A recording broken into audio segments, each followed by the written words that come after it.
My phone rang at 7:12 a.m. Dad, Grandpa died last night. My daughter's voice was cold, flat. The funeral's Friday. He left everything to me and my husband. You get nothing. I heard my son-in-law laugh in the background, sharp, cruel. Finally, him added. You're out. I didn't argue. I didn't hang up. I switched to speaker because Grandpa was sitting right next to me at the kitchen table, coffee in hand, very much alive. He leaned toward the phone, but just as he opened his mouth to say one word, I'm really grateful you're here and giving this story your time. Before we go on, I'd love to hear from you. Where are you listening from today? Drop a comment below so we can connect across different places and experiences. And just so you know, this story contains some dramatized details created for education and reflection. Any resemblance to real names or contexts is coincidental, but the lesson itself is sincere and valuable. My phone rang at 7:12 a.m. when Dad, Grandpa died last night. My daughter's voice was cold, flat. The funeral's Friday. He left everything to me and my husband. You get nothing. I heard my son-in-law laugh in the background, sharp, cruel. Finally, she added. You're out. I didn't argue. I didn't hang up. I switched to speaker because Grandpa was sitting right next to me at the kitchen table, coffee in hand, very much alive. He leaned toward the phone and said one word. Sarah. Silence. Then a sharp intake of breath. What? Her voice cracked. What are you? Just I'm sitting right here, Grandpa said calmly. At Richard's kitchen table, drinking my coffee. Very much alive. More silence. I could hear muffled voices, Sarah talking to someone, probably Brandon, frantic, angry. This is insane, she said, finally her tone shifting. Dad, I don't know what kind of game you and Grandpa are playing, but I got a call from the hospital last night. They said what? Grandpa's voice was sharp now. What hospital, Sarah? She hesitated. Denver Presbyterian, the ICU. They said you collapsed, that you were in critical condition. I haven't been to Denver Presbyterian in 5 years, Grandpa said. So whoever called you was lying, and you didn't bother to verify it before calling Richard to tell him I was dead and that he'd been cut out of the will. She stammered. I was told to by who? Grandpa leaned closer to the phone. Who told you I died, Sarah? Another long pause. Then her voice turned cold again. This is ridiculous. I'm not playing this game. If you're not dead, fine. But don't accuse me of what? Grandpa asked quietly.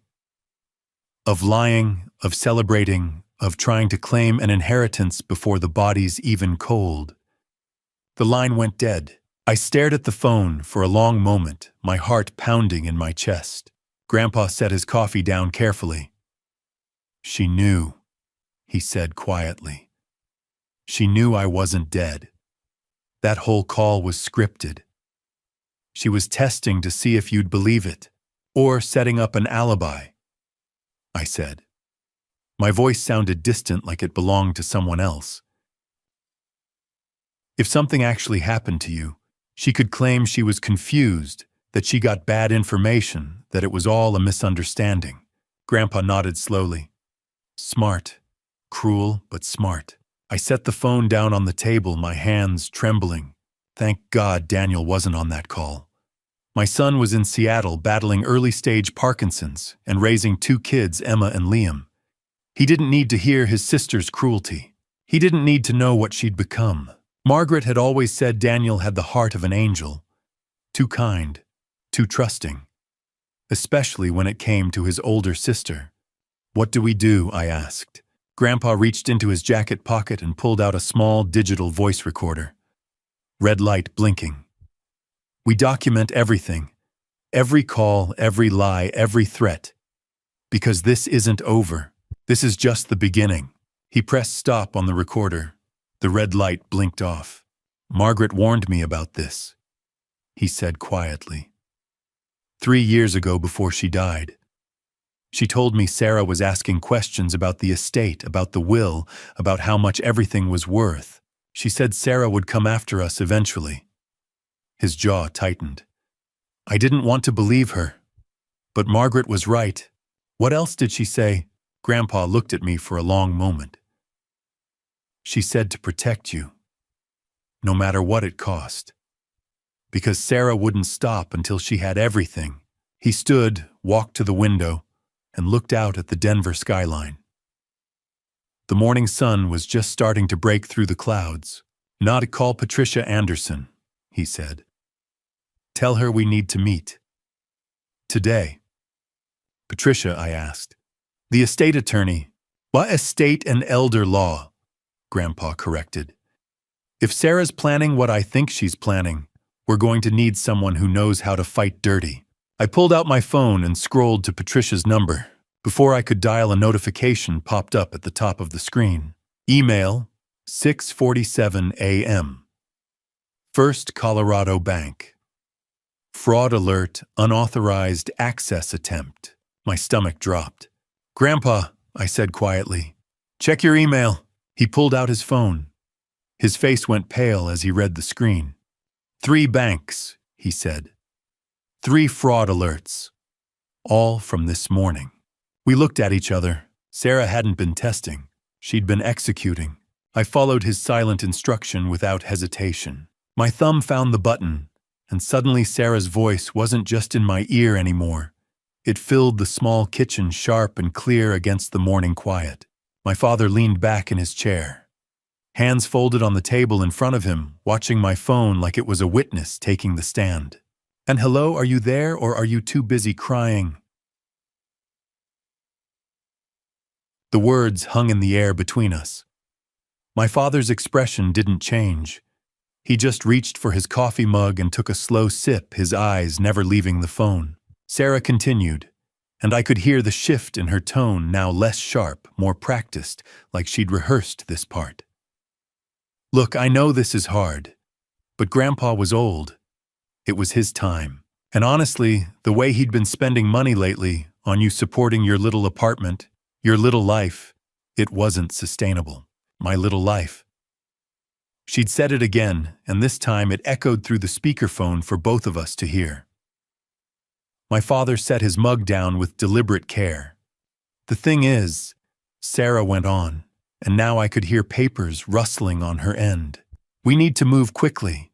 The estate attorney says we can have everything transferred within 30 days if there's no contest.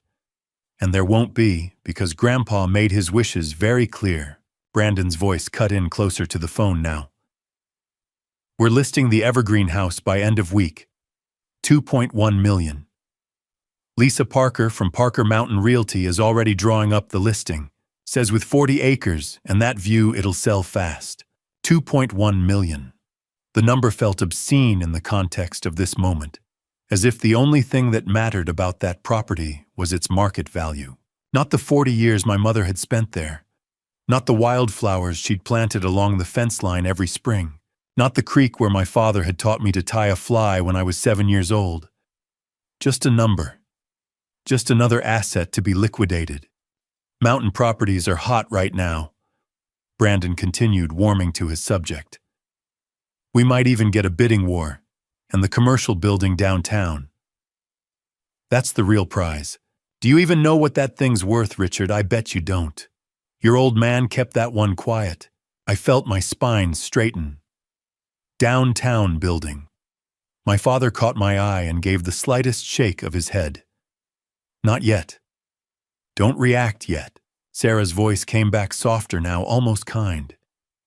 Dad, I know you're probably upset, but you have to understand Grandpa wanted it this way. He wanted his assets to go to someone who would actually do something with them. Someone who has ambition, vision. You've always been content with just existing. And that's fine. But it's not what he wanted for his legacy. The cruelty of it was almost elegant. She'd found a way to make my father's death about my failures, to frame this theft as somehow righteous. as if she were honoring his wishes instead of counting his money before anyone had even confirmed he was gone. My father reached into the breast pocket of his flannel shirt. The movement was unhurried, almost casual, but something in it made the air in the kitchen feel charged. He pulled out a small black device no bigger than a deck of cards and set it on the table between us. A digital voice recorder, the kind attorneys use for depositions. A small red light blinked steadily on its face had been blinking, I realized now, since before Sarah's call had even come through. He'd been recording from the start. Sarah was still talking, her voice coming through the speaker with that false gentleness she'd perfected. "We'll make sure you're taken care of, obviously. We're not heartless. Maybe we can help you find a smaller place, something more affordable. Brandon knows some landlords who—" "Hello, Sarah." My father's voice cut through hers like a blade through water. Simple. Calm. 2 words that shouldn't have had the power to stop the world, but somehow did. The silence that followed wasn't empty.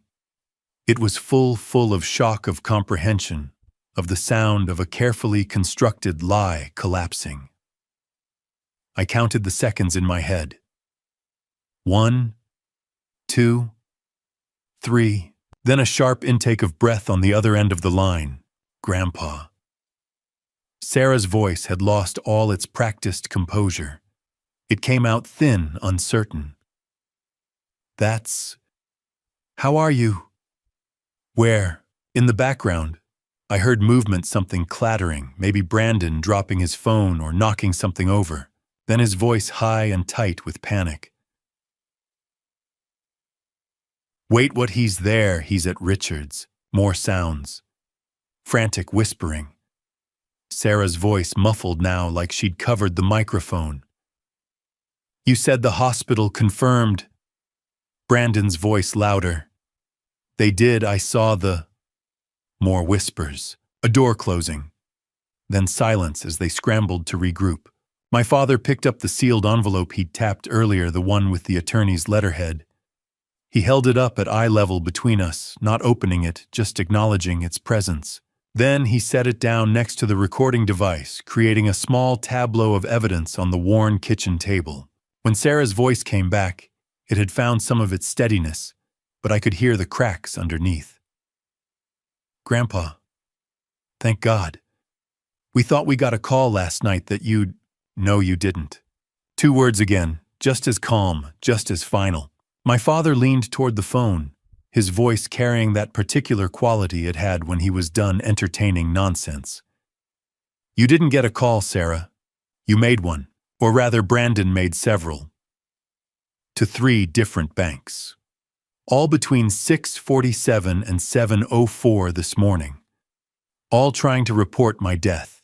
All before you called your father to deliver the news. I watched my daughter's facade crumble in real time, though I could only hear it, not see it. The silence on the other end was different now, not shocked, but calculating. She was trying to find the angle, the explanation, that would make this make sense. "Keep talking." My father said, his hand resting on the recording device. "Richard and I are listening, and so is this." He tapped the recorder once. "Every word you've said this morning, every claim, every threat, every lie.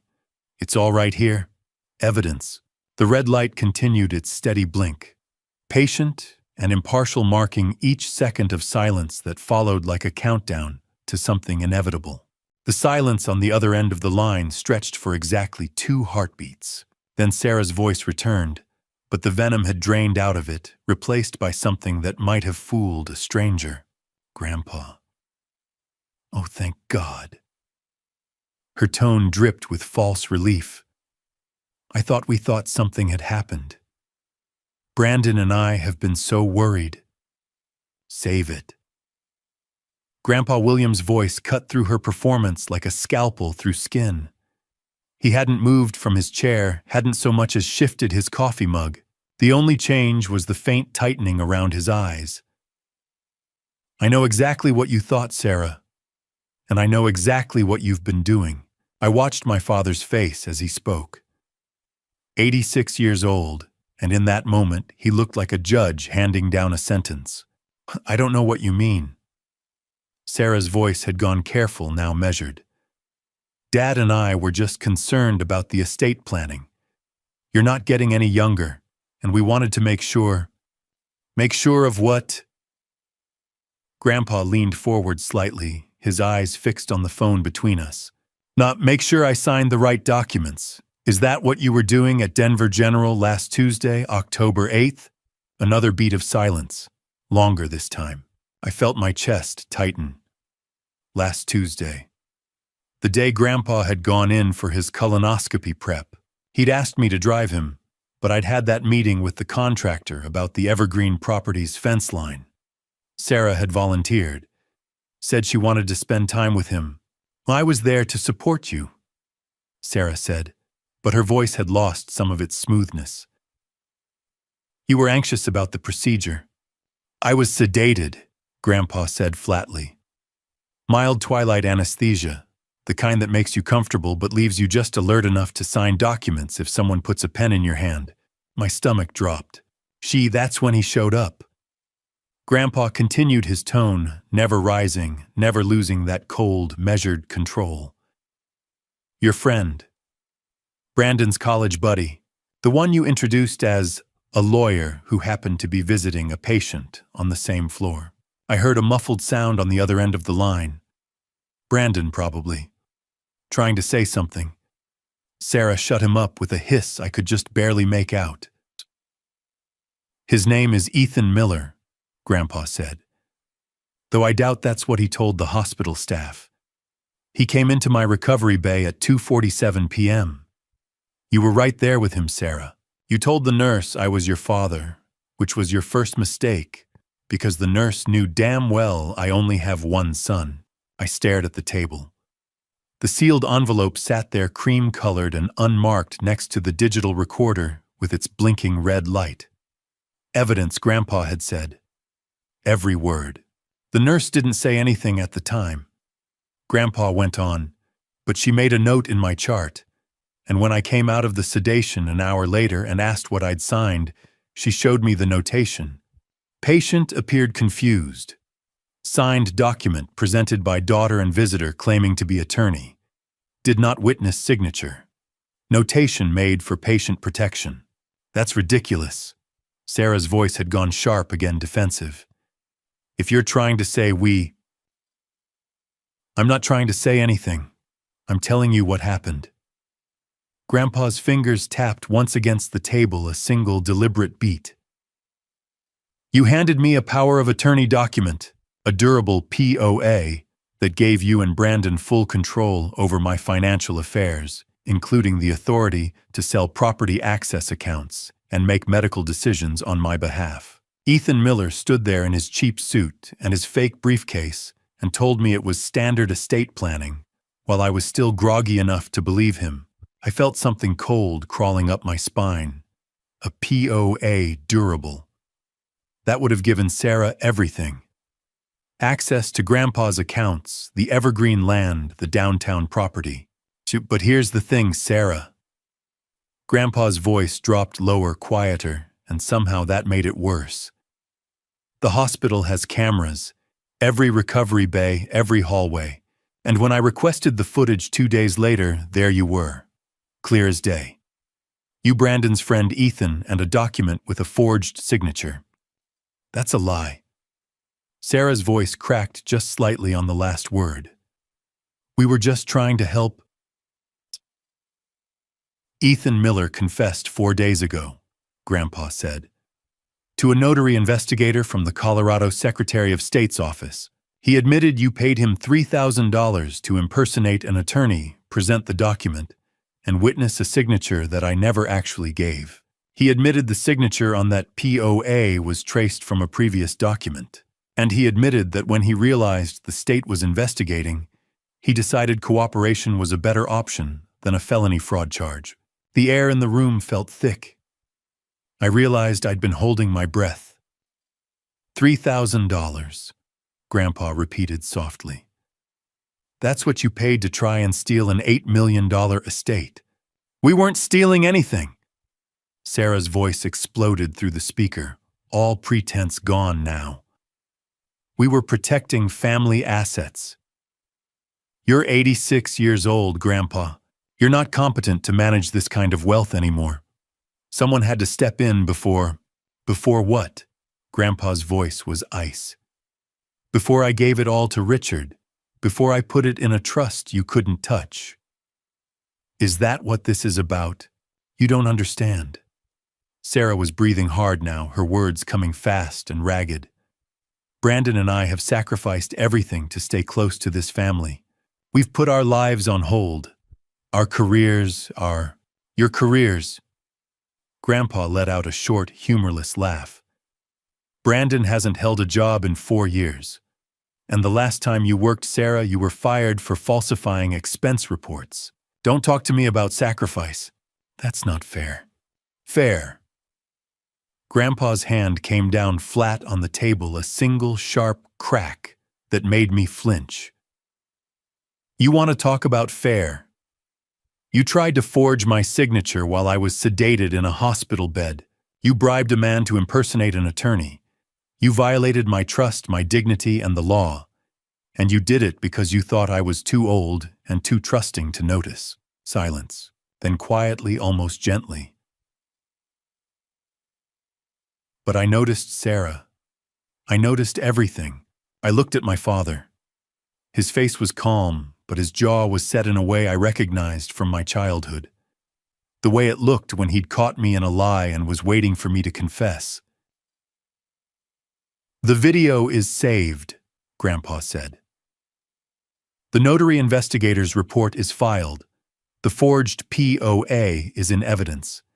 And Ethan Miller's confession is notarized and witnessed. You don't have a case. You never did. You bastard! Sarah's voice was shaking now, but whether from rage or fear I couldn't tell. You set us up. You knew. I knew you'd try, Grandpa said simply. Margaret warned me before she died. She told me to watch you, to protect Richard and the estate, and I did. Margaret, my late wife, dead 3 years now from cancer that ate through her faster than any of us could process. I felt a sharp pang in my chest at the mention of her name. This isn't over, Sarah hissed. You think you're so smart, but there are other ways. Yes, Grandpa said softly. There are, which brings me to my next question. He leaned back in his chair, and for the first time since the call began, I saw something that might have been satisfaction flicker across his face. Pike, is that why you called 3 banks at 6:47 this morning, trying to report me dead? The silence that followed Grandpa's question was absolute. Not the kind of silence where someone is thinking of what to say. The kind where they've been caught and know it. I watched Grandpa's face. He hadn't moved. His coffee sat untouched, cooling in the morning light. The digital recorder's red light continued its steady blink between us, patient and relentless. Grandpa's voice was soft, almost gentle. Would you like to answer that?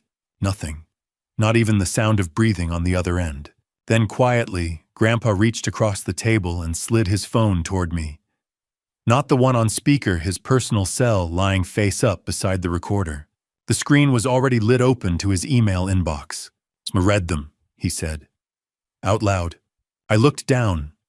3 emails sat at the top of the list, all flagged in red, all from the same morning. All with subject lines that made my stomach clench. High First Colorado Bank. I read my voice rougher than I intended.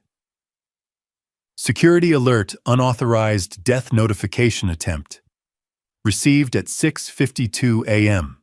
I glanced up at Grandpa. He nodded once. Keep going. Rocky Mountain Credit Union. Fraud alert, account access request denied. Received at 6:58 a.m. My throat felt tight. Western States Trust. Urgent suspicious activity detected on account ending in 4739. Received at 7:04 a.m. I set the phone down carefully as if it might shatter. All 3 emails, all before Sarah's call at 7:12. Those alerts. Grandpa said, his eyes still fixed on the phone between us. Were triggered when someone called each of those banks this morning. Someone who identified themselves as my daughter and claimed I had passed away during the night. Someone who requested immediate access to account information, including balances and beneficiary details. His voice never rose, never sharpened. It was the tone of a man reading a weather report.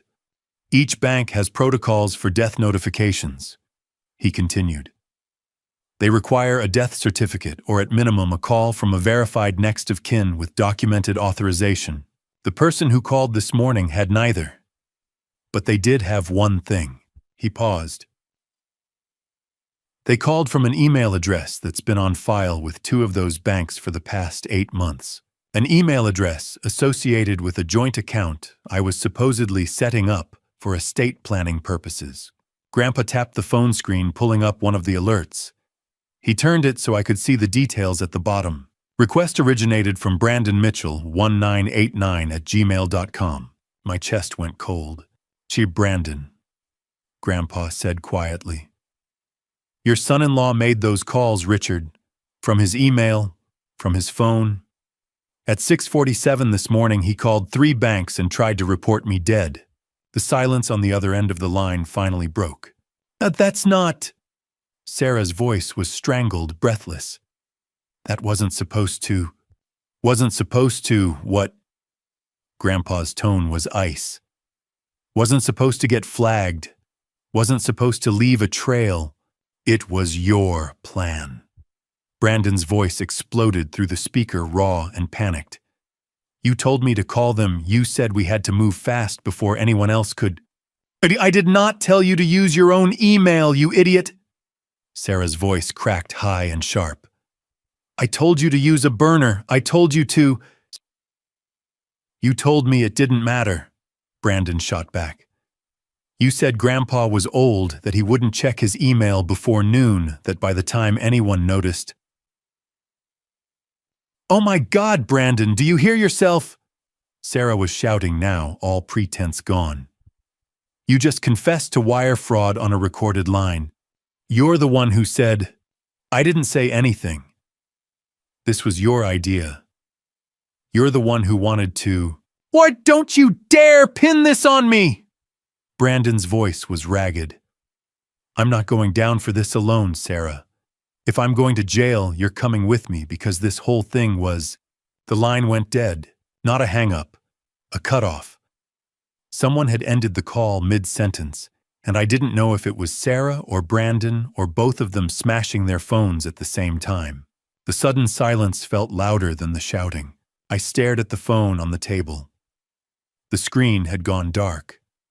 The recorder's light still blinked red and steady, the only movement in the room. Grandpa leaned back in his chair. For the first time since the call began, I saw something that might have been exhaustion flicker across his face. Just for a moment. Then it was gone, replaced by that same calm, measured control. "They're done," he said quietly. I didn't know what to say. My daughter had just screamed a confession of bank fraud over a recorded line. Had just thrown her husband under the bus and been thrown right back.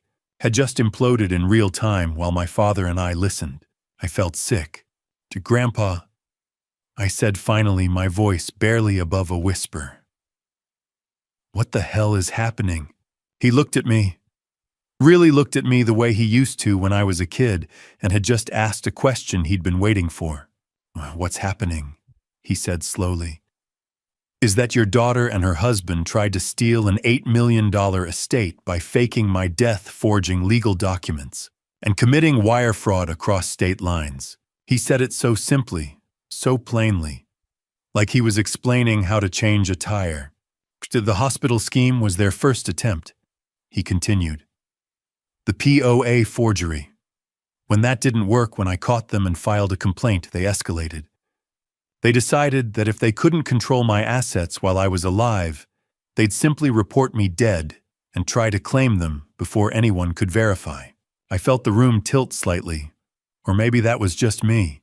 "Shucks, but here's what they didn't know," Grandpa said, And now there was something sharp in his voice, something that cut through the fog in my head. The FBI has been investigating Brandon for 2 weeks. I blinked. What? Yeah, wire fraud, interstate fraud, financial elder exploitation. Grandpa ticked them off on his fingers like a grocery list. Brandon's been running online scams targeting seniors for at least 6 months. Small amounts spread across multiple states. Nothing big enough to draw attention individually, but together. He shrugged. The FBI's Financial Crimes Unit has been building a case. They contacted me 12 days ago as part of their investigation. My mouth had gone dry. You've been working with the FBI. Cooperating, Grandpa corrected. They needed documentation, evidence of pattern and intent. I gave them access to my accounts, my email, my phone records, everything. He gestured at the phone on the table. This morning's calls, the bank alerts. That's not just evidence of fraud, Richard. That's evidence of ongoing fraud. Active, documented, with federal witnesses. I couldn't breathe, couldn't think. When Sarah called you at 7:12, Grandpa said quietly, she thought she was ahead of the game. She thought Brandon had successfully reported me dead, that the banks were processing the claim, and that all she had to do was play the grieving granddaughter while they moved the assets into accounts she controlled. He leaned forward, his eyes locked on mine. She didn't know the banks had already flagged the calls as fraudulent. She didn't know Brandon's email had been under federal surveillance for a week. And she sure as hell didn't know I was sitting here alive recording every word she said. The red light blinked. Margaret told me, Grandpa said softly. 3 years ago, right before she died, she told me Sarah had been asking about the estate, about the will, about when I planned to step back from managing things. Margaret said she had a bad feeling, said I should be careful. His voice cracked just slightly on my late wife's name. I didn't believe her, he said. Not completely. Not until Sarah showed up at that hospital with a fake lawyer and a forged document. That's when I knew Margaret had been right. That's when I called the FBI back and told them I'd help with their investigation. I stared at my father, 86 years old, sitting at my kitchen table in his cardigan and reading glasses, talking about federal investigations and wire fraud like he was discussing the weather. So what happens now? I asked. Grandpa picked up his coffee, took a long, slow sip, set it down. Now, he said, we wait for the knock on their door. The silence after the call was suffocating. Grandpa set his phone down on the kitchen table. The screen was still lit, 3 bank fraud alerts glowing like warning flares. Sarah's voice still echoed in my head, shrill and venomous, unraveling into panic as Brandon's recording played through the speaker. I sat frozen, staring at nothing. Richard. Grandpa's voice was gentle. Breathe. I realized I'd been holding my breath. I exhaled slowly, gripped the edge of the table. She tried to kill you, I said. My voice sounded hollow. My daughter tried to have you killed. Ma, we don't know that for certain yet, Grandpa said carefully. But the pieces are there. The hospital scheme, the fake death certificate, the banks, and now this. He gestured at his phone. Marcus Webb's warning about the full service package. It's escalating. I closed my eyes. Images flashed through my mind, Sarah at 7 years old sitting on my lap, asking me to read her favorite bedtime story. Sarah at 16 crying in my arms after her first heartbreak. Sarah at 25 standing beside me at Margaret's funeral, holding my hand as they lowered the casket into the ground.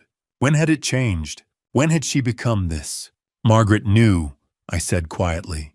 Grandpa nodded. She did, and I didn't believe her. My throat tightened.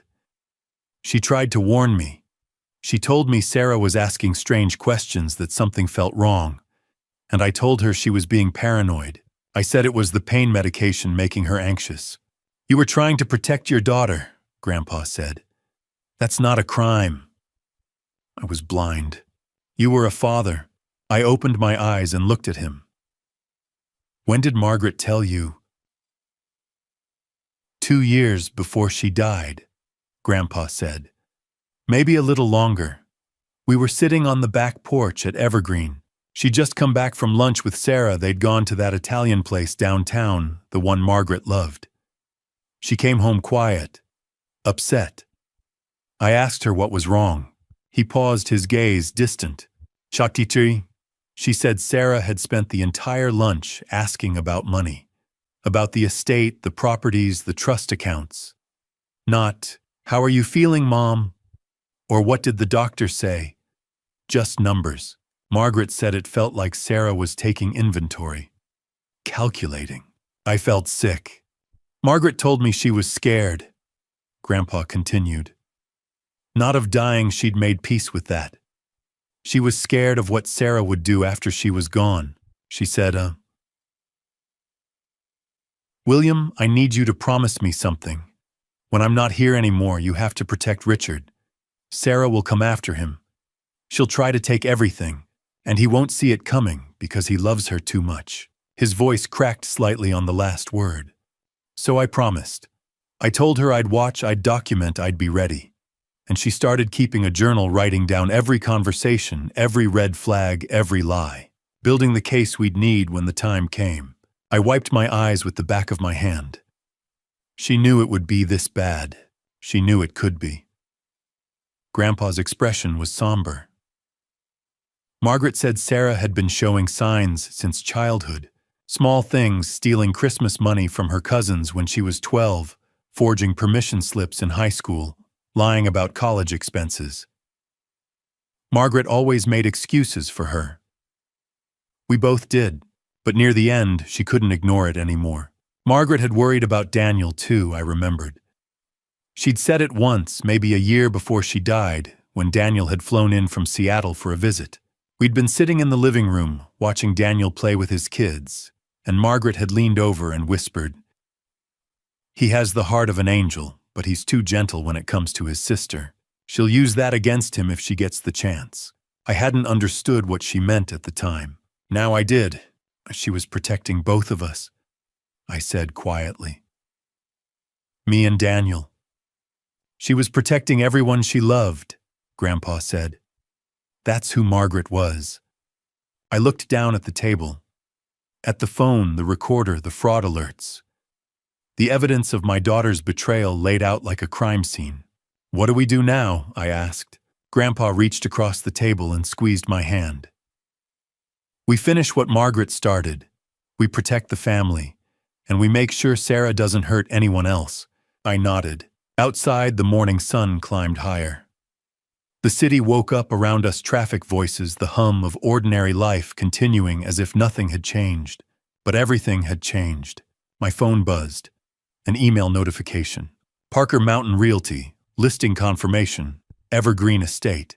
My blood went cold. Grandpa, I said, turning the screen toward him. She's trying to sell the house. He read the subject line, his jaw tightening. Get your coat, he said, standing. We're going to see Patricia. Now. I didn't open the email, not yet. Instead, I watched as Grandpa reached across the table and slid the manila folder toward me. The one that had been sitting there all morning next to the recorder and the sealed envelope. Cream-colored, unmarked, thick with papers. You read these first, he said quietly. Then the email will make sense. My hands felt numb as I pulled the folder closer. The paper was cool under my fingers, slightly textured. Legal weight. I opened it. Inside were documents arranged in chronological order, each section marked with a yellow tab. Neat. Organized. The work of someone who'd been preparing for this moment. The first tab read, July 2024. Guardianship attempt. I pulled out the papers beneath it. A petition. Legal-sized, dense with text. The header made my stomach clench. In the matter of the guardianship and conservatorship of Richard Michael Stone. My name, in a court filing, requesting that I be declared incompetent to manage my own affairs. "Keep reading," Grandpa said. I scanned the document. Petitioner Sarah Elizabeth Stone. Grounds. Respondent demonstrates significant cognitive decline, major depressive disorder, and inability to manage financial affairs or make sound decisions regarding his welfare and estate. The words blurred together. Cognitive decline. Depressive disorder. My daughter had tried to have me declared legally incompetent.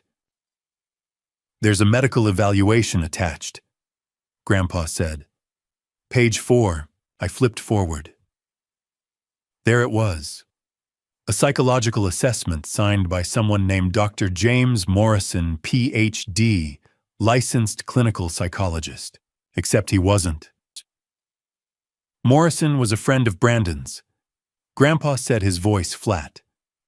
They met through some online investing forum. He had a doctorate in education, not psychology. No clinical license in Colorado. No license anywhere, actually. He'd been practicing under a fake credential for 3 years in Nevada before the state board caught him. I stared at the signature on the page. The neat, professional letterhead. The detailed evaluation claiming I exhibited marked memory impairment, poor judgment, and depressive symptoms consistent with major cognitive dysfunction. I'd never even met this man. "Sarah scheduled the appointment for you in July," Grandpa continued. "Told you it was for supplemental health insurance. You went to an office in Lakewood, spent 2 hours answering questions. You thought it was bureaucratic nonsense?" I remembered. The waiting room with outdated magazines. The man in the cheap suit who'd asked me about my daily routine, my finances, whether I ever felt confused or forgetful. I'd thought the questions were invasive but harmless. "Morrison wrote that evaluation based on that session," Grandpa said. "Then Sarah filed the guardianship petition the next week. If it had gone through, she would have been appointed your legal guardian. She'd control your bank accounts, your medical decisions, your right to contest my will or access your inheritance. You would have been legally powerless." The paper crumpled slightly in my grip.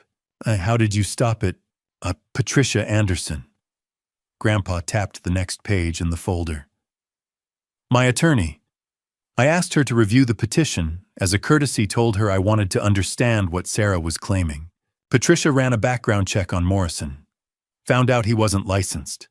Filed an emergency motion to dismiss and reported him to the district attorney." I looked at the next document. A court order dated August 12, 2024. Petition dismissed with prejudice. Petitioner ordered to show cause why sanctions should not be imposed for filing fraudulent medical evidence. Sarah withdrew before the sanctions hearing, Grandpa said. Claimed it was all a misunderstanding, that Morrison had misrepresented his credentials to her. The judge didn't buy it, but without Morrison, who'd vanished by then, there wasn't enough to file criminal charges against Sarah. I set the July documents down carefully, my hands shaking.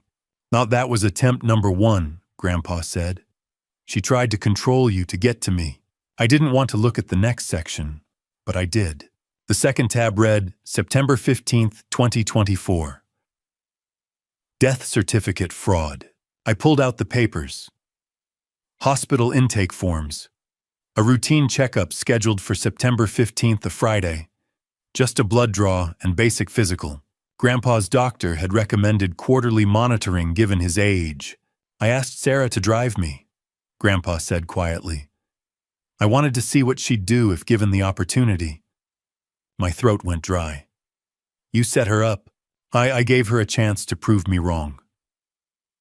His eyes met mine, steady and sad. She didn't take it. I kept reading. There was a name circled on the hospital staffing sheet, Jennifer Mason, RN, floor nurse, outpatient services. Jennifer was the nurse who took my vitals that morning, Grandpa said. Sarah asked to speak with her privately while I was in the exam room. Said she had questions about my medication schedule. I had a recording device in my jacket pocket, one of those pens with a built-in mic. It was running. He reached over and tapped a small transcription document clipped to the hospital forms. I read it. Sarah Stone.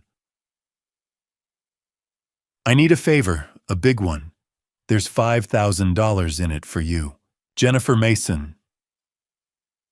What kind of favor? Sarah Stone. My grandfather's going to pass soon. Maybe today, maybe next week. When it happens, I need the paperwork processed quickly, before other family members can interfere. Can you help with that? Jennifer Mason. You want me to issue a death certificate? Sarah Stone. When the time comes, yes. I'll call you. You file the certificate and the money's yours. Cash, no trail. My vision narrowed to a pinpoint. She didn't wait, Grandpa said softly. The next day, September 16th, a Saturday, Jennifer filed a death certificate with Denver County. Listed time of death as 3:17 a.m., causes cardiac arrest, signed by a Dr. Stevens who was on vacation in Mexico at the time, and whose signature was traced from a previous document Jennifer had access to. I couldn't breathe. The bank alerts went off at 6:42 a.m. Grandpa continued.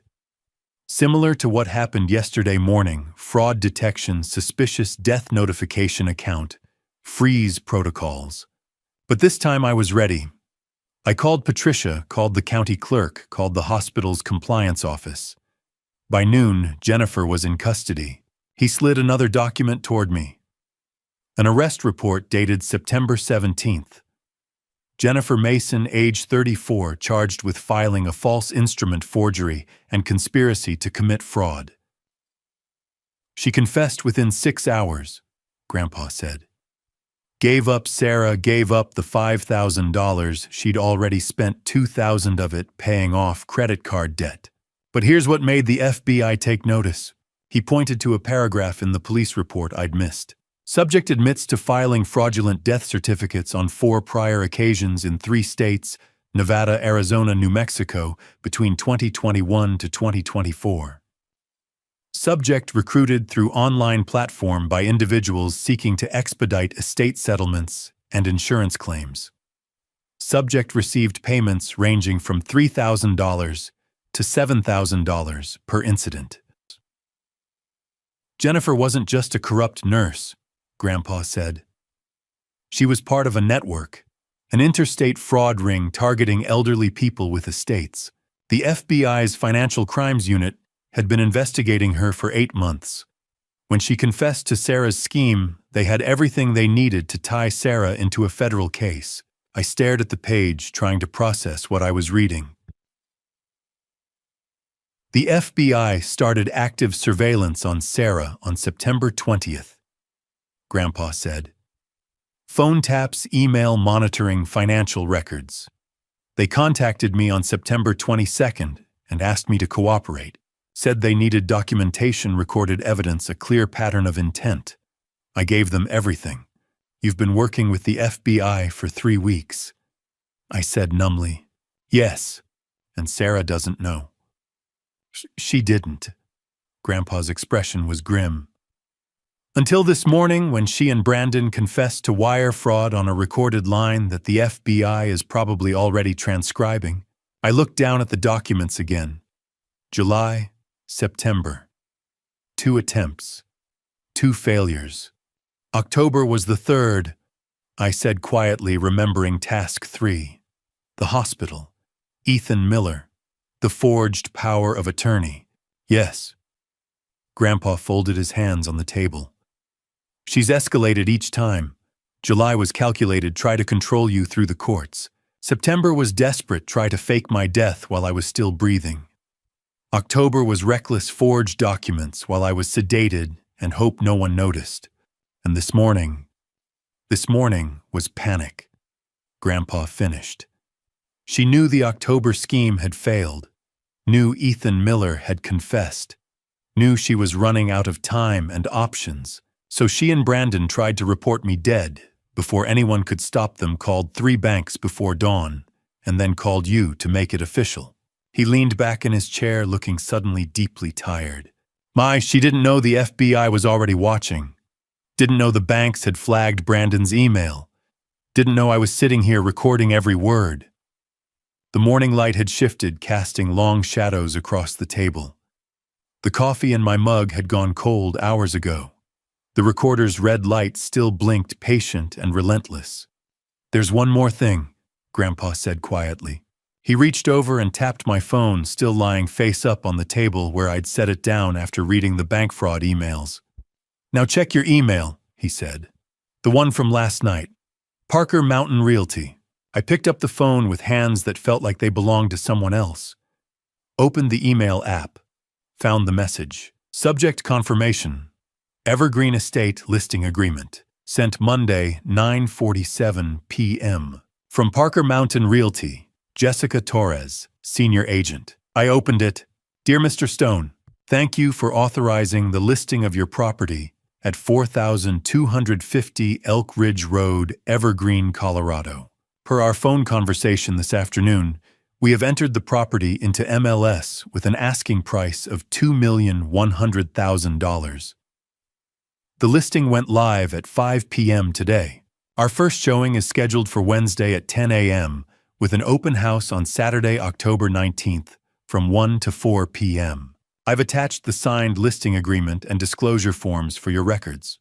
Looking forward to a quick sale. Best regards, Jessica Torres." I stared at the screen. "I never authorized this," I said. "No," Grandpa said quietly.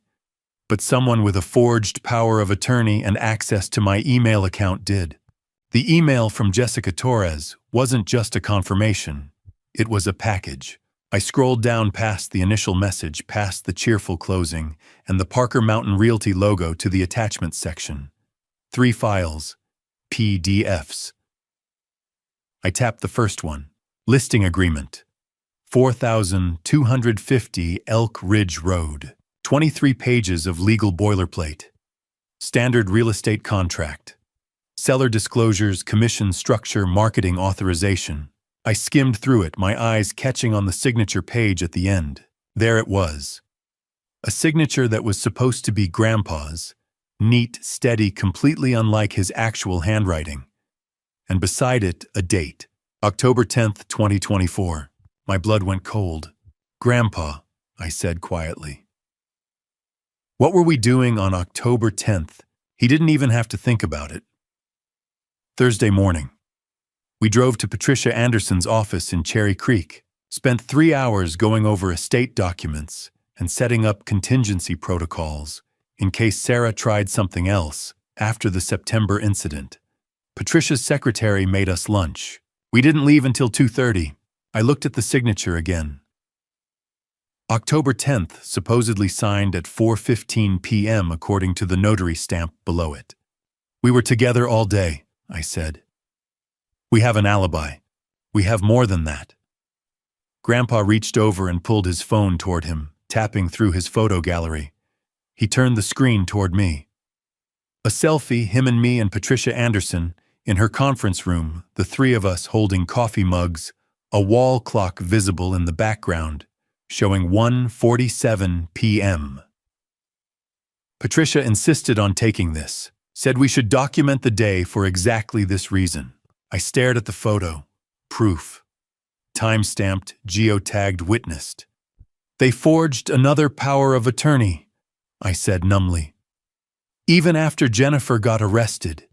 Even after they knew the FBI was involved. They just kept going." Desperation," Grandpa said simply. "When the first 3 attempts failed, they had to move faster. Get the property listed, get offers coming in, create momentum that would be harder to stop." I opened the second attachment, a copy of the forged POA itself. It was elaborate notary seal witness signatures, legal language about granting Sarah Elizabeth Stone full authority to act on behalf of William Charles Stone in all matters pertaining to real property located in Jefferson County, Colorado. The notary's name was Lisa Chen. I Googled her on my phone. The Colorado Secretary of State's website showed her license had been suspended 3 months ago. for notarizing documents without proper identification verification. They used a suspended notary, I said, on a document dated 2 weeks ago. Jessica Torres probably didn't check, Grandpa said. Why would she? A daughter bringing in paperwork to sell her elderly father's property, it looks routine. She had no reason to suspect fraud. I felt a wave of exhaustion crash over me. How many people had Sarah pulled into this? How many fake documents, bribed officials, forged signatures? But here's what you need to understand, Grandpa said, and his tone shifted, became heavier. The Evergreen property isn't the real target. I looked up from the phone. It's worth 2.1 million, I said. That's not enough. It's not about enough. Grandpa pushed his chair back slightly and folded his hands on the table. Richard, there's something I haven't told you yet. Another property. The air in the room seemed to thicken. I bought a commercial building in downtown Denver 20 years ago, he said. Right after your mother passed away. It was an investment, something to generate income that didn't require active management. Something I could pass down to you without it becoming a burden. He pulled out his phone again, brought up a photo. A 6-story building, brick and glass, modern renovation over historic bones. The address displayed at the bottom, 1450 17th Street. A Lodo, I said quietly. Lower downtown Denver. Prime real estate. The building has ground floor retail and 5 floors of office space, Grandpa continued. It's fully leased. Has been for years, generates about $80,000 a month in rental income after expenses. I did the math in my head. $80,000 a month, nearly $1 million a year. The property's current market value, Grandpa said, is about $14.8 million. The number hung in the air between us. $14.8 million. Suddenly, the Evergreen estate, 2.1 million 40 acres, the mountain house I'd grown up visiting, seemed almost quaint by comparison. Why didn't you tell me? I asked. Because I wanted to protect you from exactly this. Grandpa gestured at the documents spread across the table. The building is held in an LLC, Stone Mountain Properties. The ownership structure is intentionally complicated, multiple layers, a trust. As the managing member, your name and mine buried in paperwork that would take a forensic accountant weeks to untangle. He leaned forward. Margaret knew about it. Near the end, when she was lucid, she'd talk about how grateful she was that I'd set it up that way. Said it would keep you safe if anything ever happened to me. Said you'd have income, security, independence. My throat tightened at the mention of Margaret again. Everything kept coming back to her warnings, her foresight, her attempts to protect us even from beyond the grave. But Sarah knew too, I said quietly. I think so. Grandpa's jaw tightened. Margaret might have mentioned it during one of those lunches 5 years ago, or Sarah found documents when she was snooping through my study at the Evergreen house. She had access opportunities. I can't prove she knows about the downtown property, but her behavior suggests she does. I thought about it. The escalating schemes, the desperation, July's guardianship attempt. If Sarah controlled me, she could access anything I inherited.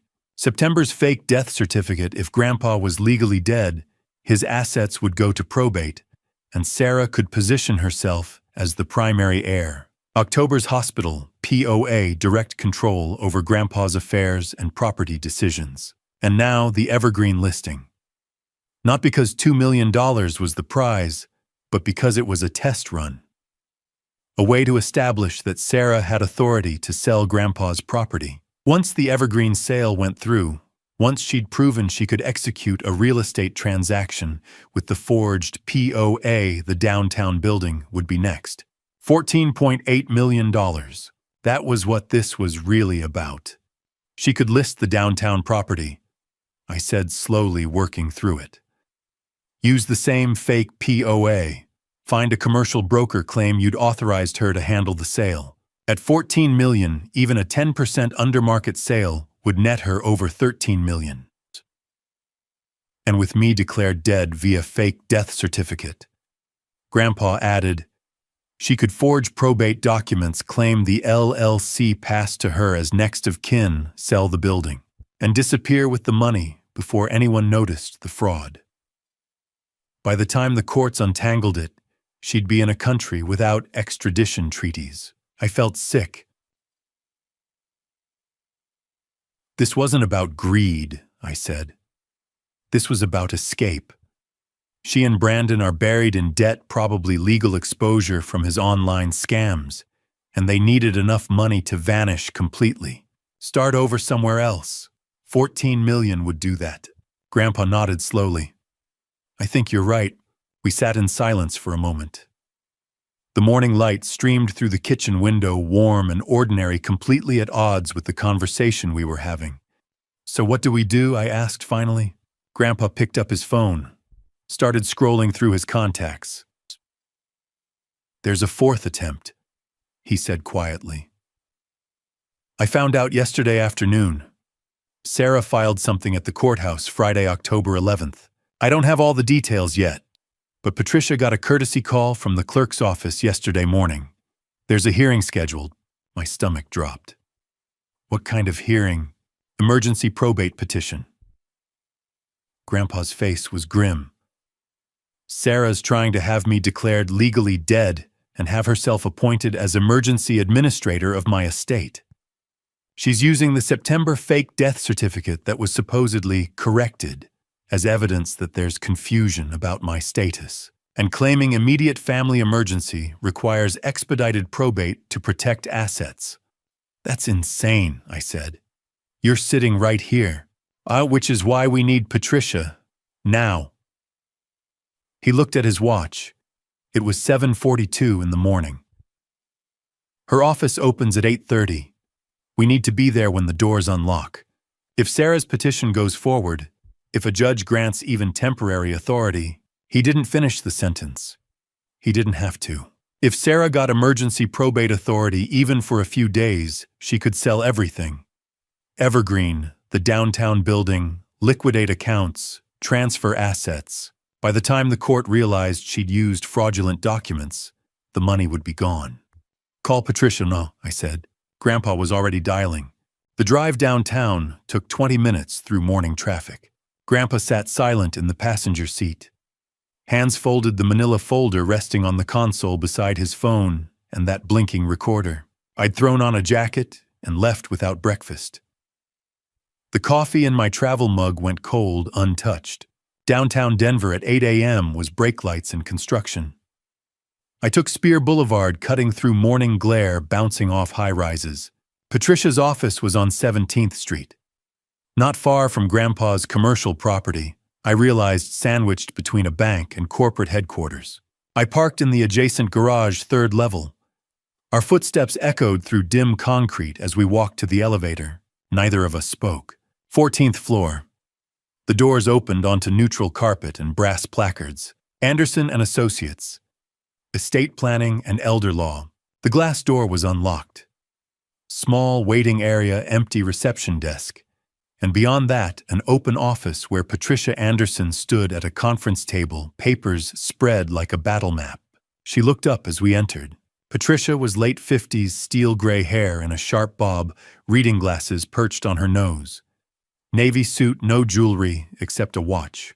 Her office was organized chaos, file boxes stacked against walls, legal pads covered in notes, laptop glowing on the conference table. William, Richard, no pleasantries. Shut the door. I did. How bad? Grandpa asked. She gestured at the papers. Worse than I thought. Sit. We sat. She pushed a thick document across the table. Legal filing, blue backing sheet, court seal. In the matter of the guardianship of William Charles Stone. Petitioner Sarah Elizabeth Stone. My chest tightened. Filed Monday afternoon. Patricia said, tapping the date stamp. October 14th, 4:30 p.m. I got a courtesy call from the courthouse yesterday. Clerk recognized your name. What's she claiming? Grandpa's voice was steady, but his jaw tightened. Patricia flipped pages. Advanced dementia. Confusion, disorientation, inability to manage affairs. That Richard is exploiting you, isolated you from family controls, finances, exercising undue influence to cut Sarah out. That's insane, I said. It's calculated. She pulled out another page. She provided witness affidavits. Robert Caldwell and Michael Torres. Both claim they've observed William's decline over 6 months. She slid 2 affidavits toward us. Each had a photo attached. Professional headshots. Clean-cut men in their 40s. Grandpa leaned forward. Never seen them. Neither have I. Patricia's expression was grim. Because they don't exist. I ran reverse image searches this morning. Caldwell's photo is stock photography. Torres is a stolen LinkedIn profile real estate agent in Florida with no Colorado connection. My hands curled into fists. Fabricated witnesses, Patricia continued. Forged signatures, fake photos. The affidavits are detailed specific dates, times, locations. Problem is, most of those dates William was with you, Richard, or me. We can prove he wasn't incompetent. When's the hearing? Patricia's face tightened. Tomorrow. Wednesday, 2 p.m. The air left the room. Tomorrow, I repeated. How? Emergency petition. Sarah claimed immediate risk William in danger from Richard's exploitation assets being misappropriated, urgent intervention required. Emergency petitions can be fast-tracked. Judge granted a hearing within 48 hours. Less than 30 hours. I said, checking my watch. 8:37. Yes. Patricia folded her hands. If the judge grants even temporary guardianship, Sarah gets control of William's person and property. Access accounts, medical decisions, sell assets. By the time we appeal, damage could be irreversible. Grandpa was quiet. Then, what do we do? File counter motions this morning. Emergency hearing to present evidence, fake witnesses, forged documents, FBI investigation, Jennifer Mason's confession hospital scheme. I'll also file for restraining order to prevent Sarah accessing accounts or property. She pulled out another folder. Already drafted. Just need signatures. And everything you have, recordings, emails, bank alerts, FBI contacts. We bury the judge in evidence before 2 p.m. tomorrow. Grandpa nodded. You'll have it. Patricia's phone buzzed. She glanced at it. One more thing. The way she said it made my stomach drop. She turned her laptop toward us. Email on screen. Subject urgent. Location request. When I've been monitoring traffic related to your case, Patricia said carefully. Contact flagged this early this morning. From Brandon to a private investigator named Marcus Webb. 7:05 a.m. I leaned forward reading. Webb. Need William Stone's location immediately. Paying $10,000 cash for confirmed address and current whereabouts. Need this today. Extra fee for discretion. Keep this between us. No records, no questions. B. Blood drained from my face. Brandon's trying to find him, I said quietly. Physically. Appears so. Patricia's expression was stone. Marcus Webb is a PI in Aurora. Background checks, surveillance, skip tracing. Not reputable, not overtly criminal. The extra fee for discretion language is troubling. Suggests Brandon wants this off books. Why, though, I already knew. Because if guardianship fails, Grandpa said softly, and FBI is closing in, and the estate slips away, the only option left is to make me disappear. The words hung cold and brutal. We don't know that's his intent, Patricia said, but her tone wasn't ruling it out. But we take this seriously. I've contacted a security consultant on standby. What about Webb? I asked. What's he doing? Patricia shook her head. Don't know. He hasn't responded as far as I can tell. My phone buzzed. Text from unknown number. This is Marcus Webb. We need to talk. Meet me in 30 minutes. Parking garage where you are now. 3rd level northwest corner. Come alone. Bring William. I stared at the screen. What? Grandpa asked. I turned the phone. Patricia read it, face unreadable. He knows you're here, following us, or tracking you. Patricia stood, walked to the window. Could have your plate followed from your apartment. If Brandon hired him days ago to surveil William, then he knows where we live. Grandpa finished. Our routines. That we came here. I looked at the text. Come alone. Bring William. This could be a trap, Patricia said, or a warning. Grandpa's voice was quiet. If Webb wanted to hurt us, he could have done it already. He knows where Richard lives. Could have acted this morning. Instead, he's asking to meet. Maybe he wants to negotiate, I said. 10,000 is a lot. Maybe he's giving us a chance to outbid Brandon. Or second thoughts. Grandpa met my eyes. Maybe he realized Brandon's asking him to cross a line. Patricia turned from the window. You're not seriously considering this. We don't have a choice, Grandpa said. If Webb will talk, we need to hear it. He might have information Sarah's plans what Brandon's really doing. If he's warning us, we need to know what we're facing. I finished. Patricia's jaw tightened. If you go, I'm calling police, on standby. No. Grandpa shook his head. Webb sees police, he runs. We lose whatever he knows. Richard and I go. Listen. If it feels wrong, we leave. 30 minutes, 9:05. 28 minutes now. I don't like this, Patricia said. Neither do I admitted. But he's right. Patricia stared, then exhaled sharply. Fine. Keep phones on. I'll be listening. If I hear anything wrong, I'm sending every cop downtown to that garage. Grandpa stood. Fair enough. I pocketed my phone, feeling its weight like stone. 30 minutes. Third level, northwest corner. API who might be helping us or leading us somewhere we wouldn't walk away from. The parking garage was colder than I expected. Fluorescent lights buzzed overhead, casting sickly yellow pools across oil-stained concrete. Our footsteps echoed as we walked toward the northwest corner past empty spaces and scattered cars. Third level, isolated. Smart choice for a meeting you didn't want witnessed. He was waiting by a concrete pillar, hands in his jacket pockets. Late 40s, maybe 50. Short hair, military precision. Jeans, dark jacket boots. He didn't move as we approached, just watched with the kind of stillness that comes from years of dangerous places. Mr. Stone, he said as we stopped 10 feet away. His voice was low, controlled. I'm Marcus Webb. What do you want? I asked. My hand was in my pocket phone recording Patricia listening on the other end. To warn you. Webb pulled his hands from his pockets slowly and held up his phone. Brandon Mitchell contacted me 4 days ago. Surveillance job. Follow William Stone report on his routine's locations. Standard work. I took it. Grandpa's face showed nothing, but I felt the tension radiating off him. Then this morning, Webb tapped his screen, turned it toward us. 7:05 a.m. I stepped closer and read the message. Webb need. William Stone's location immediately.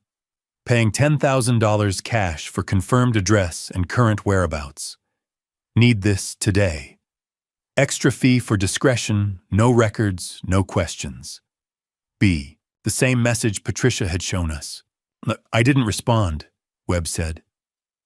$10,000 is a lot of money, but I don't help people get hurt. That message wasn't about surveillance anymore, so you ignored him, Grandpa said quietly. I ignored him. Webb scrolled to the next message.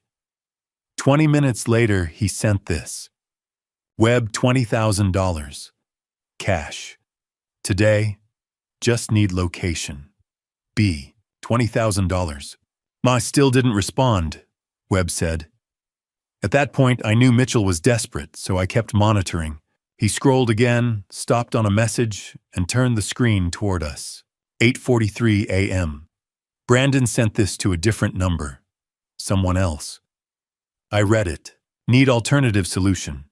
Subject is 86 isolated mobile. Full service package. Timeline 24 to 48 hours. Payment on completion. My blood went cold. What's a full service package? I asked, though part of me already knew. Webb's eyes met mine. It's what people call it when they want someone dead and gone. Not just killed, disposed of. No body, no evidence, no questions. The garage seemed to tilt. Brandon hired a hitman, Grandpa said steadily, though his hand tightened on his cane. He contacted one, Webb corrected. I don't know if the contract's been accepted, but the fact that he reached out means he knows how to access that world. I felt like I couldn't breathe. We'd been dealing with fraud, forgery, legal schemes. Not this. Why are you telling us? I asked. Webb pocketed his phone. I'm a veteran. Army 2 tours, Iraq, 1 Afghanistan. I became a PI to help people not hurt them. When I saw that message, I couldn't walk away. He pulled out a small flip phone, basic cheap, the kind you buy at convenience stores with cash. Our burner phone, he said, holding it out. Untraceable. No records. My number's programmed in. If you need to reach me without Mitchell knowing, use this. Don't use your regular phone. He might have access to your location data. I took it. It felt light, almost insignificant. You need to disappear, Webb said. Not permanently, but for the next 48 hours. Get somewhere safe. Alert the authorities. And don't trust anyone in his circle. We have a guardianship hearing tomorrow, Grandpa said. 2 p.m. If we don't show, Sarah wins by default. Webb's jaw tightened. If you show up and someone's waiting, you don't get a chance to appeal? He's right, I said, turning to Grandpa. We can't. We're not running. Grandpa's voice cut through the cold air like a blade. We're going to Evergreen. I stared at him. That's 40 acres of isolated mountain property. If someone's coming, then they'll come on my ground. Grandpa's eyes were hard. I've lived on that land for 30 years. I know every trail, every access road, every blind spot. In Denver, we're targets. At Evergreen, I set the rules. Webb studied him. You have security there. Not professional, Grandpa admitted. But I know local law enforcement. Sheriff Bradford's been patrolling that area for 20 years. No, call him, Webb said. Now, get a deputy posted. If Mitchell's hired someone, they'll scope it first. If they see law enforcement presence, they might back off. Or they'll wait, I said. Possibly. But at least you'll have warning. Grandpa pulled out his phone and scrolled through contacts. I'm calling Bradford. Webb nodded. I'm done here. I'm closing the Mitchell case, refunding his retainer, burning my notes. I don't want any part of this. Thank you, I said. He looked at me. Don't thank me.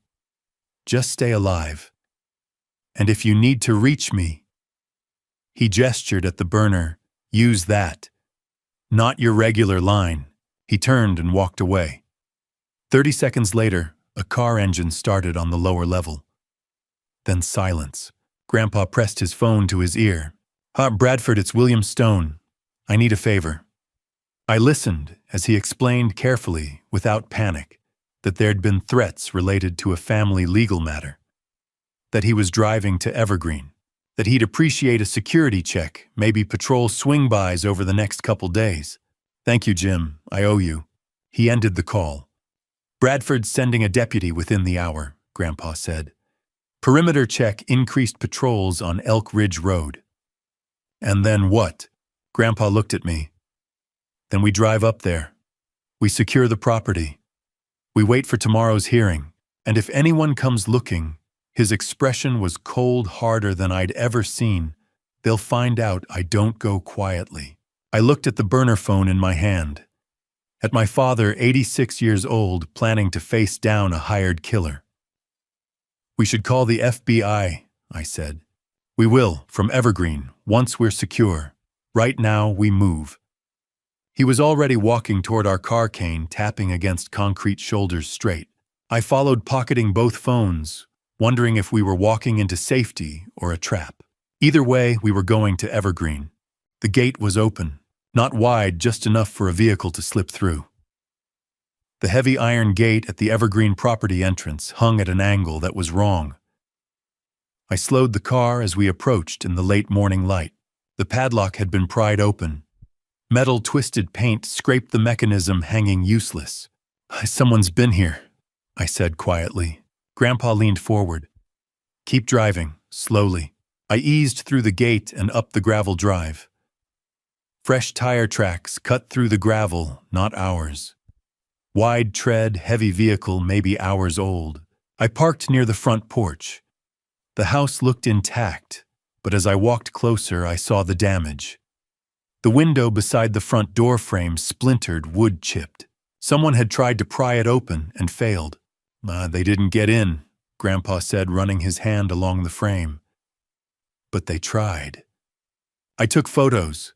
Gate, tire tracks, window, evidence. Inside the house was cold, but undisturbed. No broken glass, no ransacked rooms.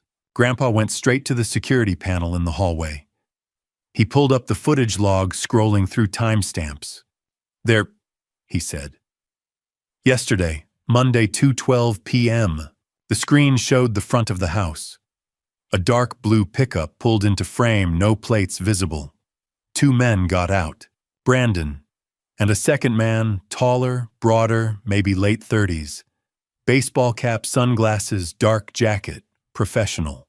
The second man pulled a pry bar from his jacket and worked the window methodically, testing the lock. Brandon stood behind him, hands in pockets, nervous. After 3 minutes, the man stepped back and shook his head. He wasn't getting in without breaking glass and triggering alarms. They got back in the truck and drove away. Timestamp 2:27 p.m. Yesterday afternoon," I said, "while we were with Patricia in Denver." "He was scoping," Grandpa said quietly. "And when that failed, he hired the professional." I thought of Marcus Webb's warning, the 24 to 48-hour timeline. "I'm calling Bradford." Sheriff Tom Bradford arrived in 15 minutes. He was mid-50s, lean and weathered, with 30 years of mountain law enforcement in his face. He knew Grandpa well enough to skip small talk. "Show me." We walked him through it. Gate, tire tracks, window, security footage. He watched it twice. "You know the man with Mitchell?" he asked. "No," Grandpa said. "My professional. Didn't break the window because that would trigger your alarm." Bradford shook his head. "No clear face, shot no plates. I'll file a report." "There's more," I said carefully. "We received a warning this morning from a private investigator named Marcus Webb. He said Brandon contacted someone about a contract, a violent one, 24 to 48-hour timeline." Bradford's expression hardened. "Webb have proof, screenshots, recordings, anything I can use." I hesitated. "He showed us the messages on his phone, but he wouldn't send copies. Said he was worried about legal exposure. He took Mitchell's money, initially did surveillance work. He's trying to stay out of it." Bradford's jaw tightened.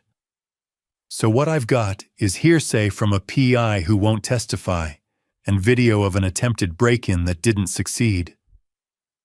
He looked at Grandpa. "William, I believe you. I know you and I know you wouldn't lie about something like this.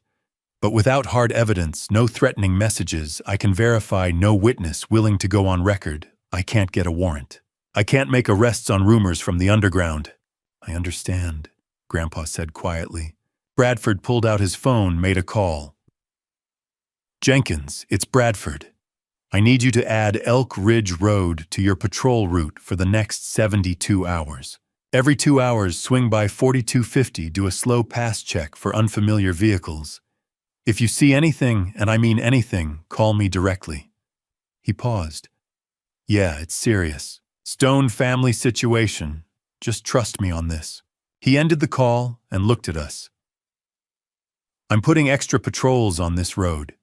Every 2 hours minimum. If someone shows up, we'll know. And if you see or hear anything at all, you call me, not dispatch. Me.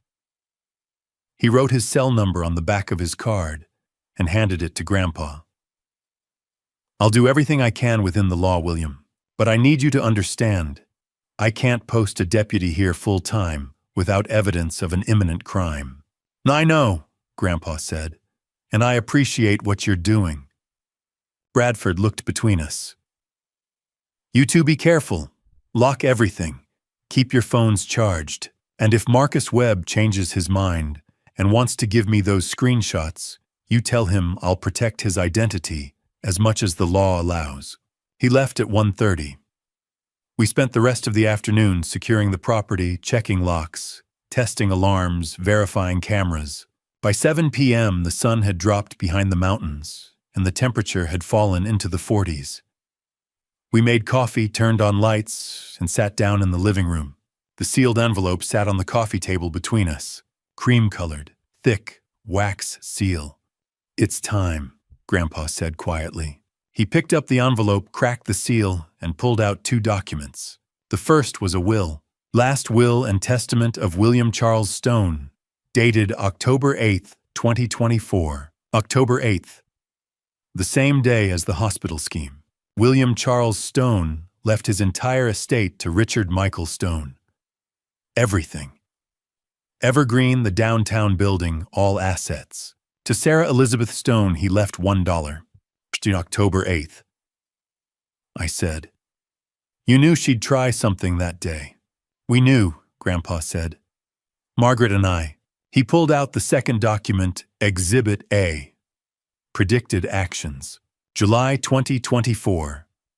Guardianship petition incompetency. Failed.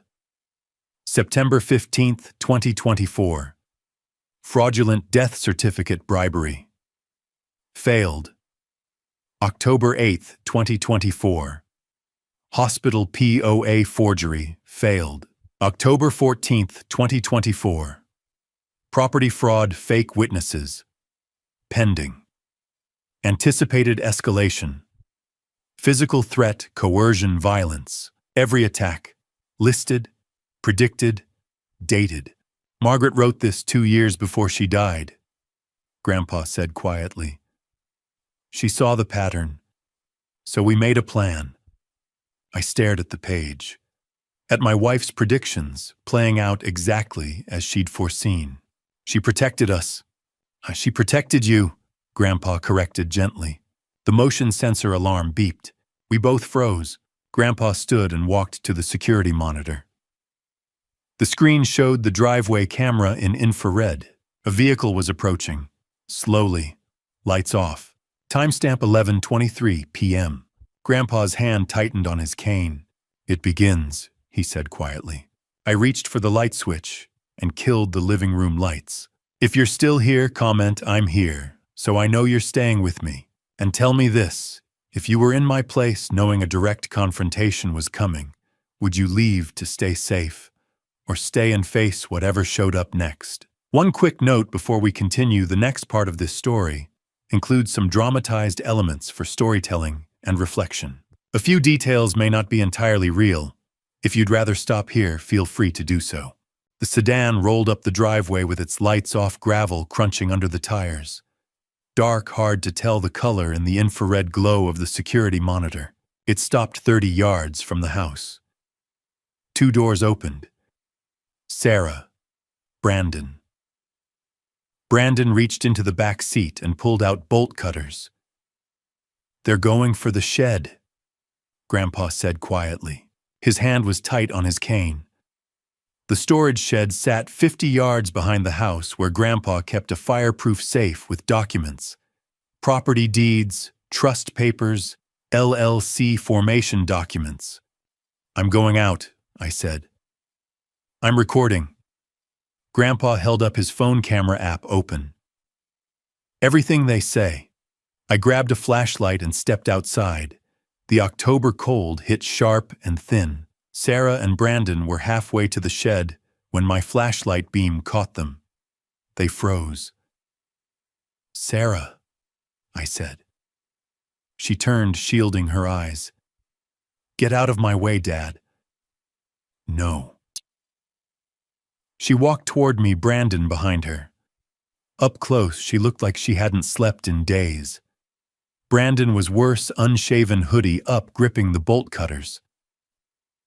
"This is private property," I said. "You're trespassing." "This is family property," Sarah shot back. "And it belongs to me." "It doesn't." "The building." Her voice rose sharp. 1450 17th Street. "Did you think I wouldn't find out?" I didn't answer. "I found Mom's papers 6 months ago. In her desk. Tax documents. LLC filings. Rental statements. $80,000 a month, Dad. 80,000. She was shouting now. $15 million, and you were just going to keep it. Cut me out completely. By trying to steal it, I said. By forging documents, by bribing nurses. I was protecting what should be mine. It was never yours. Brandon stepped forward. A tire iron was in his hand, now heavy steel rod. "Step aside." "You want to add assault," I said. "The FBI already has you for wire fraud. Now you want to threaten me with a weapon." "I'm not going to prison," Brandon said, but his voice shook. He raised the tire iron. Not a full swing, a threatening gesture. I grabbed his wrist. We struggled for maybe 5 seconds before a voice cut through. "That's enough." Grandpa stepped onto the porch, phone held up, red recording light blinking. "Every word," Grandpa said calmly. "Every threat. On video. The FBI will get a copy by morning." Brandon dropped the tire iron. It clanged on gravel. Sarah made a sound, half sob, half scream, and whirled toward Grandpa. "You did this," she said, voice breaking. "You poisoned him against me, you and that woman he married. Mom was weak. She wasted her life taking care of everyone else. She gave up. She died without fighting." The words hit like a fist. I couldn't breathe. "You don't deserve any of it." She was crying now, ugly and desperate. "I worked for this. I planned. I stayed when I could have left.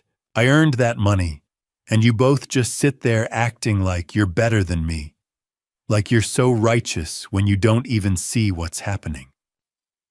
"I see exactly what's in front of me," I said quietly. Sarah stopped mid-breath. "Dad knew you'd say that," I continued. "About Mom. About her being weak. About giving up." Sarah's face went still. "Mom told him you would. Years ago. She said when you finally showed who you really are, when you ran out of options, you'd attack her memory. You'd call her weak. That's not..." "She wrote it down," I said. "In her journal. She predicted everything you'd say, everything you'd do." Sarah's mouth opened. Closed. "What journal?" Behind me, tires crunched on gravel. Sheriff Bradford's cruiser rolled up, lights off. He got out, hand on his radio. "Richard, William, everything all right?" "We're fine, Tom," Grandpa called. "But we've got 2 trespassers. One threatened Richard with a weapon. It's all on video." Bradford's eyes moved to the tire iron, then to Brandon, then Sarah. "Ma'am, sir, I need you to put your hands where I can see them." "This is a family matter," Sarah said, desperate. "We were just talking, ma'am, hands." Bradford cuffed Brandon first. "You have the right to remain silent." Then Sarah. Sarah didn't resist, just stared at me as Bradford guided her toward the cruiser. When he opened the rear door, she finally spoke. "What journal?" Barely a whisper. I didn't answer. Bradford put them both in the cruiser. Through the window, I could see Sarah's face illuminated by dashboard lights. Her lips were moving, forming the same two words over and over. What journal? What journal? Bradford came back. I'm going to need statements. And that video. You'll have it, Grandpa said. He was coming down the porch steps now, moving slowly. He looked exhausted, 86 years old, and it showed. But in his free hand, he carried something else. A small leather-bound notebook, brown, worn at the edges. The cover was embossed with initials I recognized. M.S. Margaret Stone. Grandpa met my eyes, said nothing, just held up the journal. In the cruiser, Sarah was still mouthing the words. What journal she'd never know. Not tonight. Maybe not ever. But I would. 2 a.m. The deputies had left. The house was quiet except for the hum of the security system and the occasional creak of old wood settling. Grandpa sat across from me at the kitchen table. Between us, a small leather-bound notebook. The initials M.S. embossed in fading gold on the cover. Margaret's journal. He'd been carrying it since we left Denver. Through the courthouse, the confrontation in the driveway, the arrests. He'd kept it close, never mentioned it, never opened it, until now. Why didn't you show me this before? I asked quietly.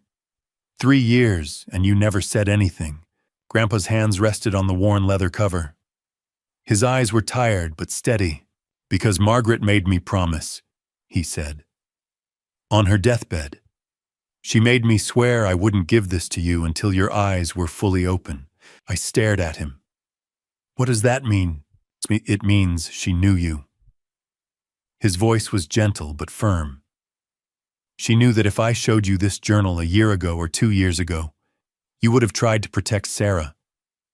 You would have confronted her, tried to fix it, given her a chance to explain. Of course I would have, I said. She's my daughter. And that's exactly why Margaret waited. Grandpa tapped the journal. If you'd confronted Sarah early, she would have destroyed the evidence, erased her search history, burned documents, coached. Brandon disappeared the jewelry. She would have cried, apologized, blamed her debts, or her marriage, or her desperation, and you would have forgiven her. Because that's who you are. My throat tightened. Margaret knew that. Grandpa continued. She knew you'd need to see it with your own eyes. Not predictions, not warnings, the actual crimes. The hospital, the banks, the courtroom. She knew you needed to watch Sarah try to destroy us before you'd believe she was capable of it. He slid the journal toward me. So she made me wait. Made me watch you suffer through every attack, every lie, every betrayal, until the moment you finally understood who Sarah had become. That's when I was allowed to show you this. His voice softened. Margaret called it the golden moment. The moment when truth could finally take root because denial had been burned away. I looked down at the journal. My hands were shaking. Open it, Grandpa said. I did. March 15th, 2020. S asked me about the life insurance policy today. Not about my health. Not about treatment options. Just how much is it worth? And who's the beneficiary? R didn't notice. I did. May 8th, 2020. The gold bracelet and pearl necklace are gone. S offered to help me search the pawn shops. She's the one who took them. R is too trusting to see it. July 22nd, 2020. Found S's search history on the shared iPad. Fraudulent power of attorney. Elder incapacity laws. How to prove incompetence. Took screenshots. Saved them in an encrypted folder. She's planning something. September 10th, 2020. Told William everything today. We've started building the plan. Recordings, documentation, FBI contacts. I won't be here to protect R when this happens. William will have to do it. May 14th, 2021. 1 week left, maybe less. The hospice nurse says my liver is failing faster than expected.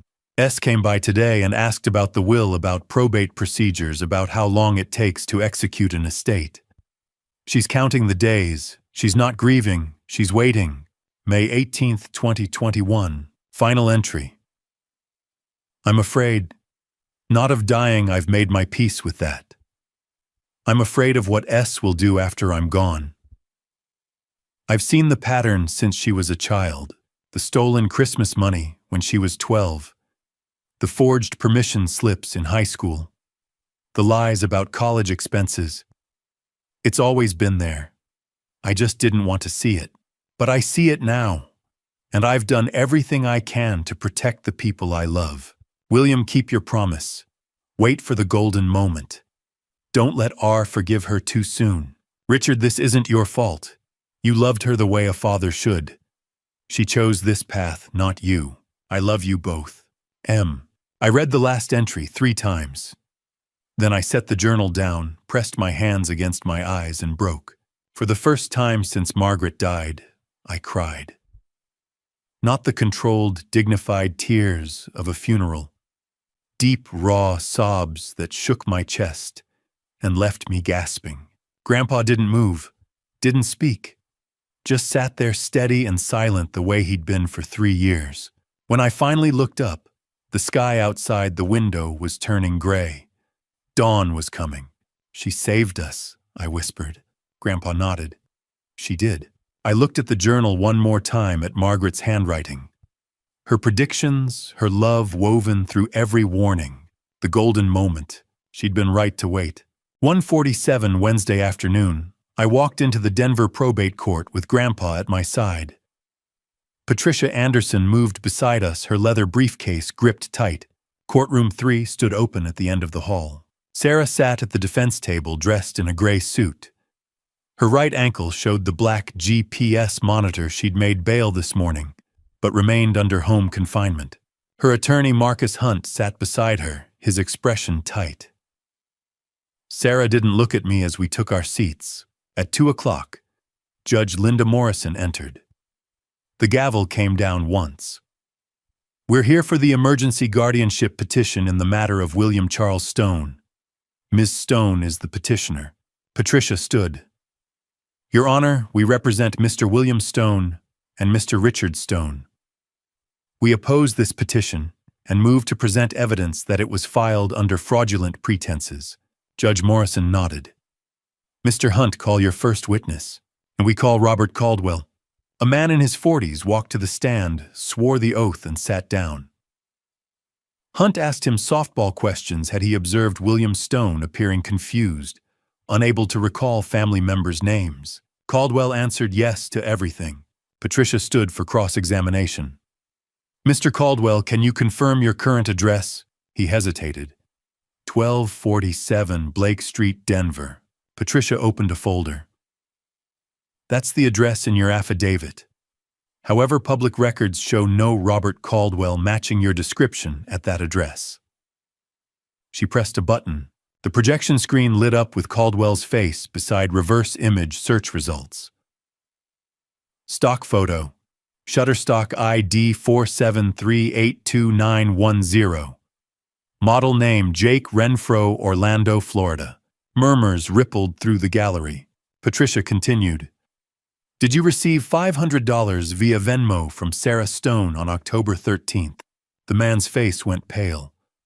I was hired to play a role. By whom? By Ms. Stone. She told me what to say. Judge Morrison's gavel came down hard. This witness is dismissed and will be referred to the DA for perjury. Mr. Hunt, do you have other witnesses? Michael Torres, Your Honor. Patricia repeated the process. LinkedIn profile stolen from a Florida real estate agent, payment receipt for $500, admission of being hired to lie. Judge Morrison's expression darkened. Call Mr. William Stone. Grandpa walked to the stand, his movement steady. He placed his hand on the Bible and spoke the oath clearly. Mr. Stone, can you tell the court your full name and date of birth? William Charles Stone. Born March 7, 1938, 86 years old. Where do you live? 4250 Elk Ridge Road, Evergreen, Colorado. I've owned that property for 42 years. Can you describe your daily routine? Grandpa leaned forward. I wake at 5:30 most mornings. I make coffee, read the Denver Post, check my email and financial accounts. I manage a commercial property downtown 1450 17th Street, which generates approximately $80,000 in monthly rental income. I review tenant reports and coordinate with my property manager. 3 days a week, I meet my son Richard for breakfast. Tuesdays and Thursdays, I volunteer at the VA hospital. Patricia walked him through the timeline where he'd been on October 10th, his medical history, his financial competence. Every answer was detailed and delivered without hesitation. Marcus Hunt stood for cross-examination, but had nothing to challenge. No further questions. Judge Morrison looked at Patricia. Any other witnesses? Yes, Your Honor. Brandon Mitchell under immunity agreement with the district attorney's office. Sarah's head snapped up. Brandon walked through the side door flanked by federal agents. He wore an orange jumpsuit, hands cuffed. He took the stand and avoided looking at Sarah. Patricia connected her phone to the audio system. Mr. Mitchell, is this your voice? She pressed play. Brandon's voice filled the room. You said to do it. You told me to call the banks. Then Sarah's voice. That was your plan, Brandon. Don't you dare. The life insurance, the property, the fake death certificate that was all you. The recording cut off. Patricia looked at Brandon. When was this recorded? Tuesday morning, 7:12 a.m. Did you at Ms. Stone's direction contact 3 banks claiming William Stone had died? Yes. Audintre, did you hire Jennifer Mason to file a fraudulent death certificate? Yes. Sarah paid her $5,000. Chartitum. Did you forge a power of attorney document dated October 10th? Yes. Sarah shot to her feet. You lying! Judge Morrison's gavel came down. Miss Stone, sit down and be silent, or I will have you removed. Sarah's attorney pulled her back, but her face was twisted with rage. Patricia played more recordings. Sarah discussing the downtown property, Sarah instructing Brandon to find someone who can make the old man disappear. Sarah laughing about Margaret's death. She died weak. She died like a coward. The courtroom was silent. Judge Morrison removed her glasses. I've heard enough. The petition for guardianship is denied. Mr. Stone is clearly competent and has been the victim of coordinated fraud. She looked at Sarah. I am referring this matter to the district attorney for criminal prosecution. Charges will include elder exploitation, wire fraud, conspiracy, and perjury. Potential sentencing guidelines suggest 5 to 7 years in federal prison. Based on the evidence, I am revoking your bail. Bailiff, take Ms. Stone into custody. 2 officers moved toward Sarah. She stood slowly, her face pale. For the first time, I saw real fear in her eyes. They cuffed her hands and led her toward the door. As she passed our table, she looked at me. Her lips moved silently. What journal? Then she was gone. I stood in the empty hallway 10 minutes later. Patricia promised to send copies of the court order by end of business. Grandpa stood beside me, his face unreadable. In his left hand, he held a small leather-bound notebook. The initials MS were embossed in fading gold on the cover. Margaret's journal, the one Sarah would never read. The courthouse steps were chaos. I pushed through the glass doors with Grandpa at my side, Patricia a step behind, and the wall of noise hit us like a physical force. Cameras, microphones shouted questions overlapping into an incomprehensible roar. Mr. Stone, how does it feel to know your daughter tried to steal your inheritance?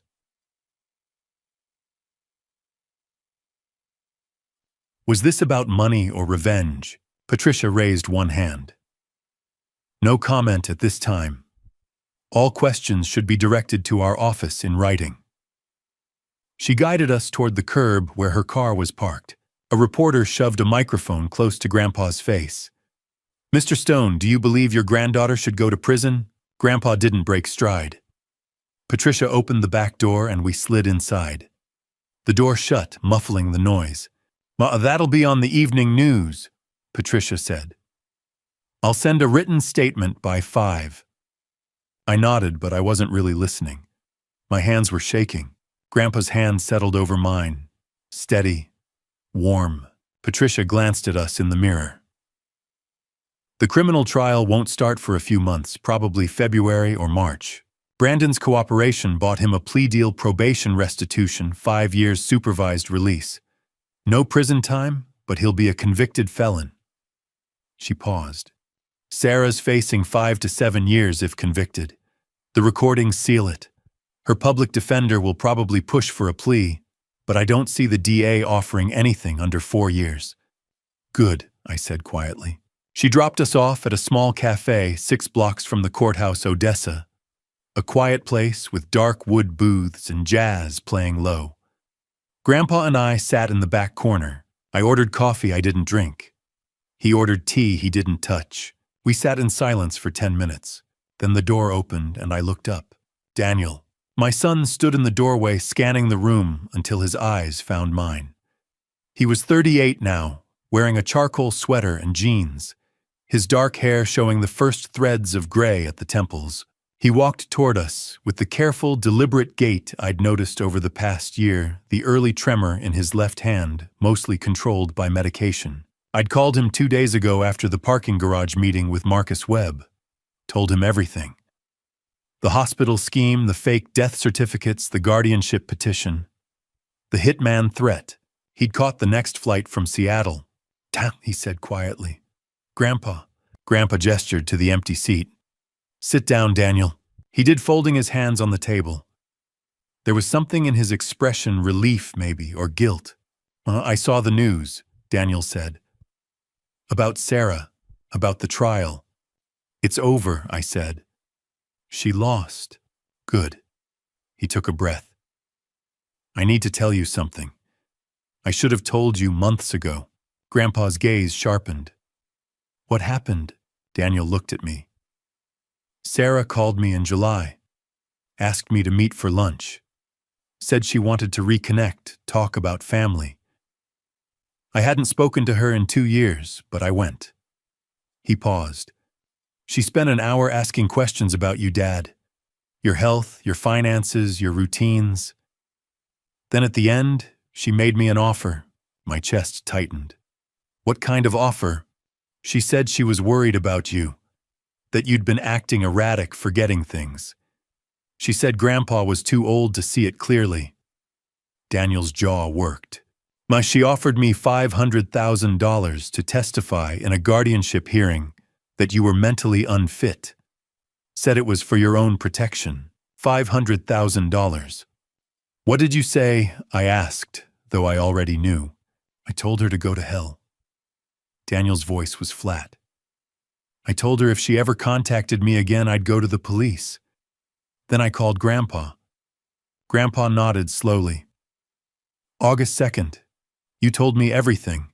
I didn't know she'd go this far," Daniel said, looking at me. "I didn't know about the hospital, the death certificate, the banks. If I'd known, you did the right thing," I said. My voice sounded distant. "You warned us. You didn't take the money." I thought about it. His eyes were wet. For about 10 seconds I thought about it. The treatment costs, the uncertainty with Emma and Liam. I thought about it, Dad. I reached across the table and gripped his wrist. "But you didn't." He nodded, wiping his eyes with the back of his hand. We sat together for another 20 minutes, talking in low voices about the trial, about the estate, about Margaret's journal.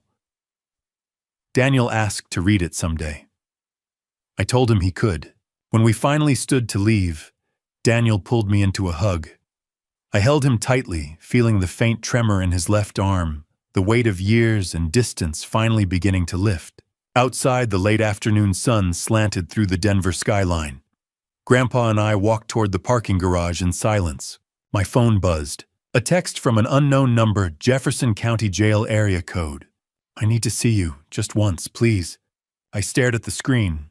Grandpa stopped beside me. Sarah. Yes. He didn't ask what it said. He just looked at me, his face calm, patient. Your choice, Richard, he said quietly. Whatever you decide, I'm with you. I looked at the message for a long time. Then I slipped the phone back into my pocket without answering. Let's go home, I said. Grandpa nodded. We walked to the car together, and I didn't look back. Thursday morning, 10 a.m. I sat in the visitation room at Jefferson County Detention Facility waiting for my daughter. The room was institutional beige cinder block walls, fluorescent lights, bolted tables. A corrections officer stood by the door, arms crossed, expressionless. The air smelled like disinfectant and old coffee. I'd left my phone and wallet in a locker, passed through a metal detector twice. Now I sat with my hands folded on the cold table, listening to the ventilation hum. I hadn't told Grandpa I was coming. I'd made the choice at 3 a.m, lying awake at Evergreen thinking about Margaret's journal, about the little girl who used to climb into my lap and beg me to read Goodnight Moon, about the woman who'd tried to have me declared incompetent. I needed to see her one last time. Not for her, for me. The door buzzed. Sarah walked through, escorted by an officer. She wore an orange jumpsuit with JCDF stenciled across the back. Her hands were cuffed in front wrists, red where the metal rubbed. No makeup, hair pulled back, face pale under harsh lights. She looked small. The officer locked one cuff to a metal loop on the table. 20 minutes. Sarah sat slowly. When she finally looked at me, her eyes were red-rimmed. Thank you for coming, she said quietly. I didn't answer. I never meant for it to go this far, she said. Brandon's debts, the foreclosure, the collectors calling every day. I just needed a way out. I thought if I could access part of the estate, we could fix everything. So you tried to have me declared incompetent. That was a mistake. I panicked. You hired fake witnesses, I said.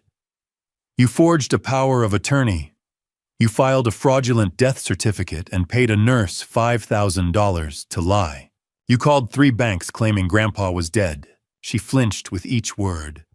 You tried to bribe Daniel, I continued. $500,000 to testify against me in a guardianship hearing. Her face went pale. Daniel told you. He told Grandpa in August. That's when we knew it wasn't desperation. It was a plan. Sarah's hands tightened. The chain rattled. I wasn't thinking clearly. Margaret knew. The words hung in the air.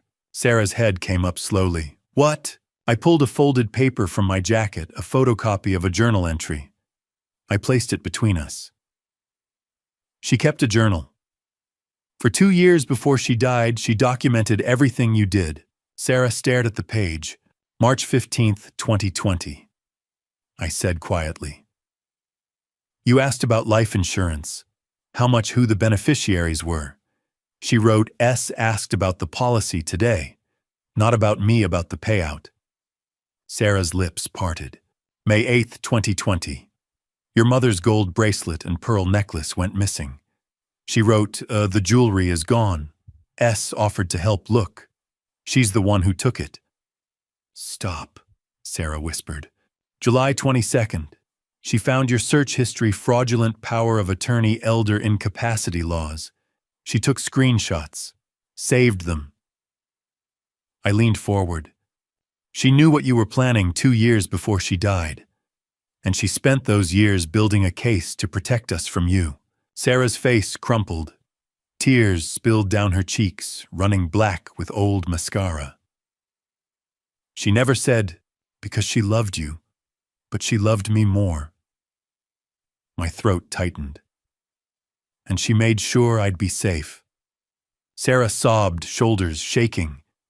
The officer by the door shifted, but didn't move closer. I waited until she looked up, face streaked with tears.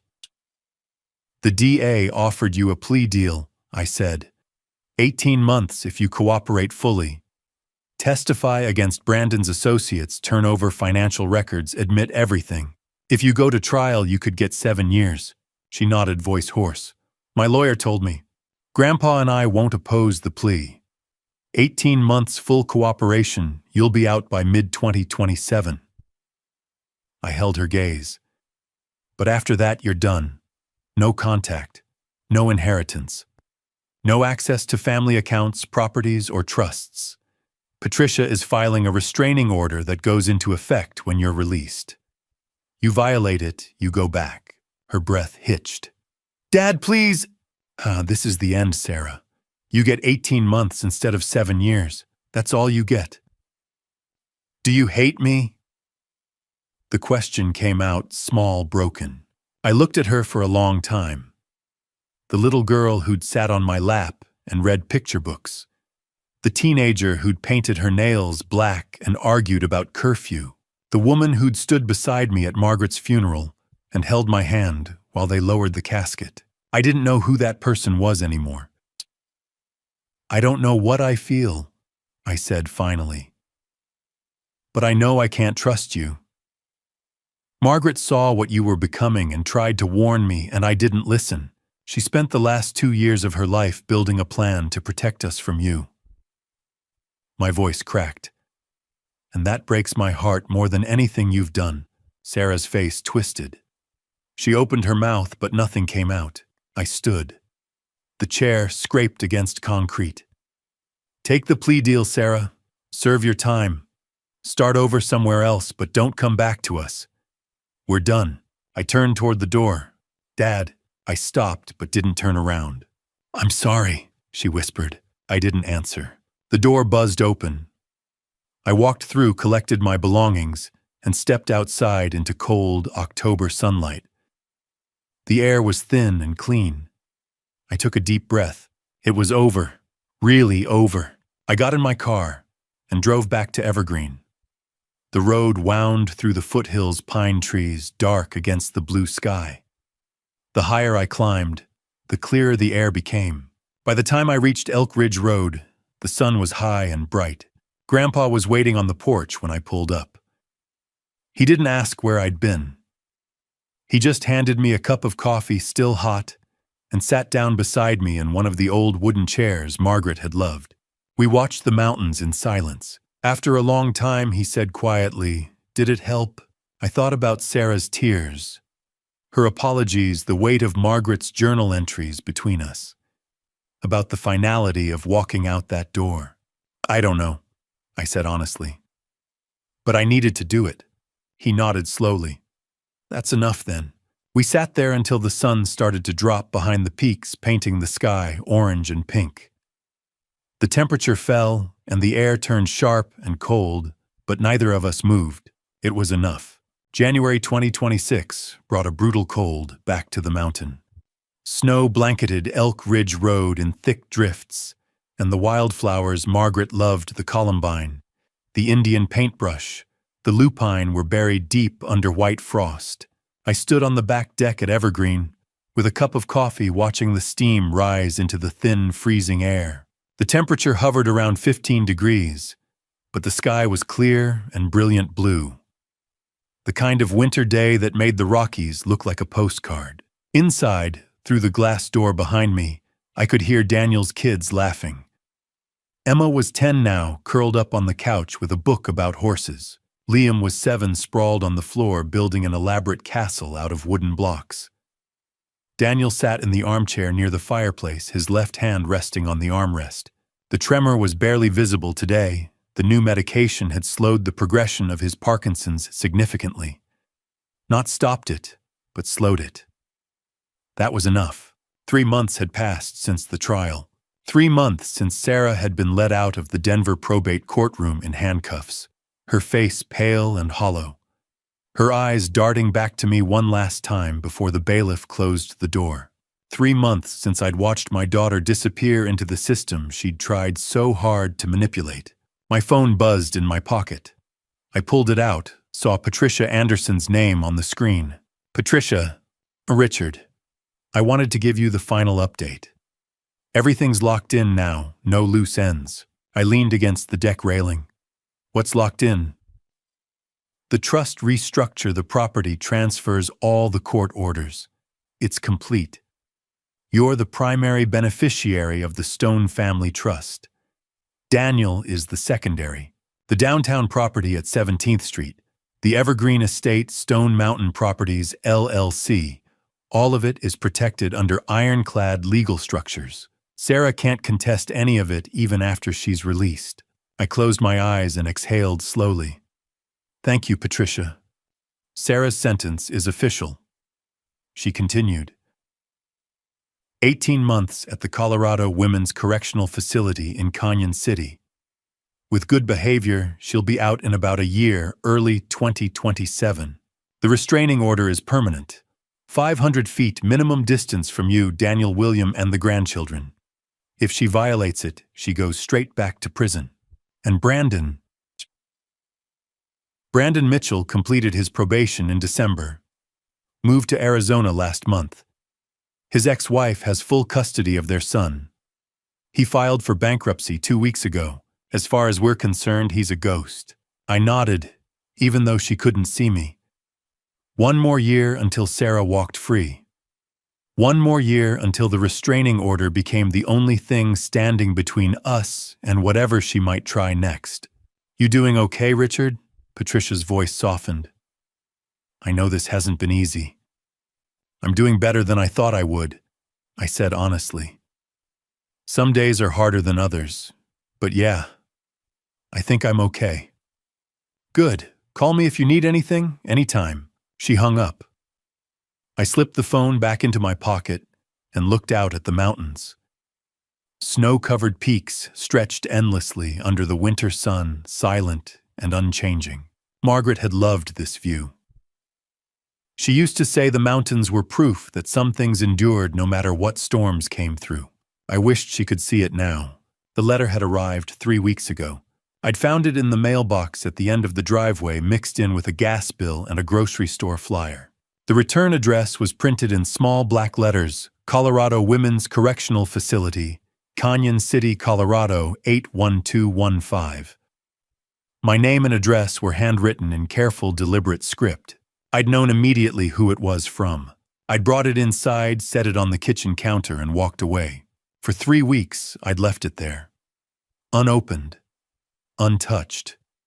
Just a pale rectangle of paper sitting on dark granite, a ghost I couldn't quite bring myself to confront. Daniel had asked about it once during his visit over Christmas. You gonna read that, Dad? I don't know, I'd said. He'd nodded and didn't push. That was Daniel, gentle, patient, never demanding answers I didn't have. Grandpa had never mentioned it at all. He'd seen it, of course, walked past it a dozen times, but he'd respected my silence. That was his way. He knew some decisions couldn't be rushed. Today, January 29th, 2026, I finally sat down at the kitchen table in the quiet of the early morning and opened it.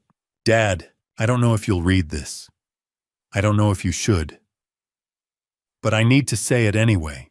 I tried to destroy you. I tried to take everything you and Grandpa built, everything Mom protected, and I tried to rip it apart for money, for debts that weren't even really yours to worry about, for a life I thought I deserved, but never earned. I told myself I was desperate, that Brandon's gambling debts were crushing us, that the foreclosure notices were piling up, that I didn't have a choice. But that's a lie. I had a choice every single day, and I chose wrong. I chose to lie. I chose to manipulate. I chose to hurt the people who loved me most. Mom knew. I read the journal entries you mentioned at the jail. My lawyer got copies as part of the discovery process. She saw what I was becoming years before I did. She saw the pattern, the escalation, the danger, and she tried to protect you from me. She loved me. I know she did. But she loved you more, and she was right to. I'm not writing this to ask for forgiveness. I don't deserve that. I'm not asking you to visit me or to write back or to let me into your life when I get out next year. I know that door is closed. I know I closed it myself. I just need you to know that I'm sorry. I know that's not enough. I know it doesn't fix anything, doesn't undo the damage, doesn't erase the pain. But it's true. I hope you and Grandpa are okay. I hope Daniel is okay. I hope Emma and Liam grow up happy and safe, far away from the mess I made. I won't contact you again after this. That's a promise. I'm sorry, Dad. Sarah, I read it 3 times. The first time my hands shook. The second time my eyes blurred. The third time I just sat there in the silence staring at her handwriting. The careful loops, the neat margins, the way she signed her name at the bottom. My daughter, the little girl who used to climb into my lap and beg me to read Goodnight Moon one more time. The teenager who'd cried in my arms after her first heartbreak. The woman who'd stood beside me at Margaret's funeral and held my hand while they lowered the casket into the ground. When had she changed? Or had she always been this way? And I'd just been too blind to see it. I folded the letter carefully, slipped it back into the envelope, and set it on the counter. I didn't reply. The next morning I drove to Fairmount Cemetery in Denver. The roads were clear, the sky pale gray and heavy with the promise of more snow. I parked near the entrance and walked the familiar path to Margaret's grave, my boots crunching through the frozen grass. Her headstone was simple gray granite engraved with her name, her dates, and the line Grandpa and I had chosen together, beloved wife, mother, protector. I knelt and brushed the snow from the top of the stone. Then I placed a small bundle of dried wildflowers, columbine, and paintbrush against the base. I'd picked them last summer and pressed them in one of Margaret's old books.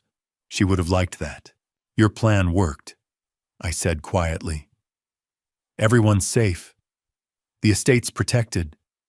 Daniel's doing well, his medication is working. Emma and Liam are happy. They ask about you sometimes. The wind moved through the bare trees, cold and sharp. Sarah's in prison. She'll be out early next year, but she's not coming back. The restraining order is permanent. She wrote me a letter a few weeks ago, said she was sorry. I paused, my throat tight. I don't know if I'll ever forgive her.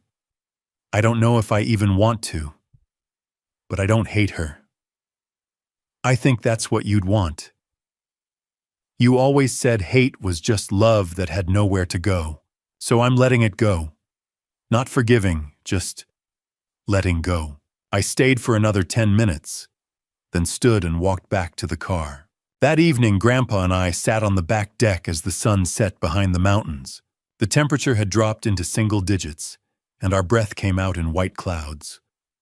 Coffee steamed in our mugs, but we didn't drink.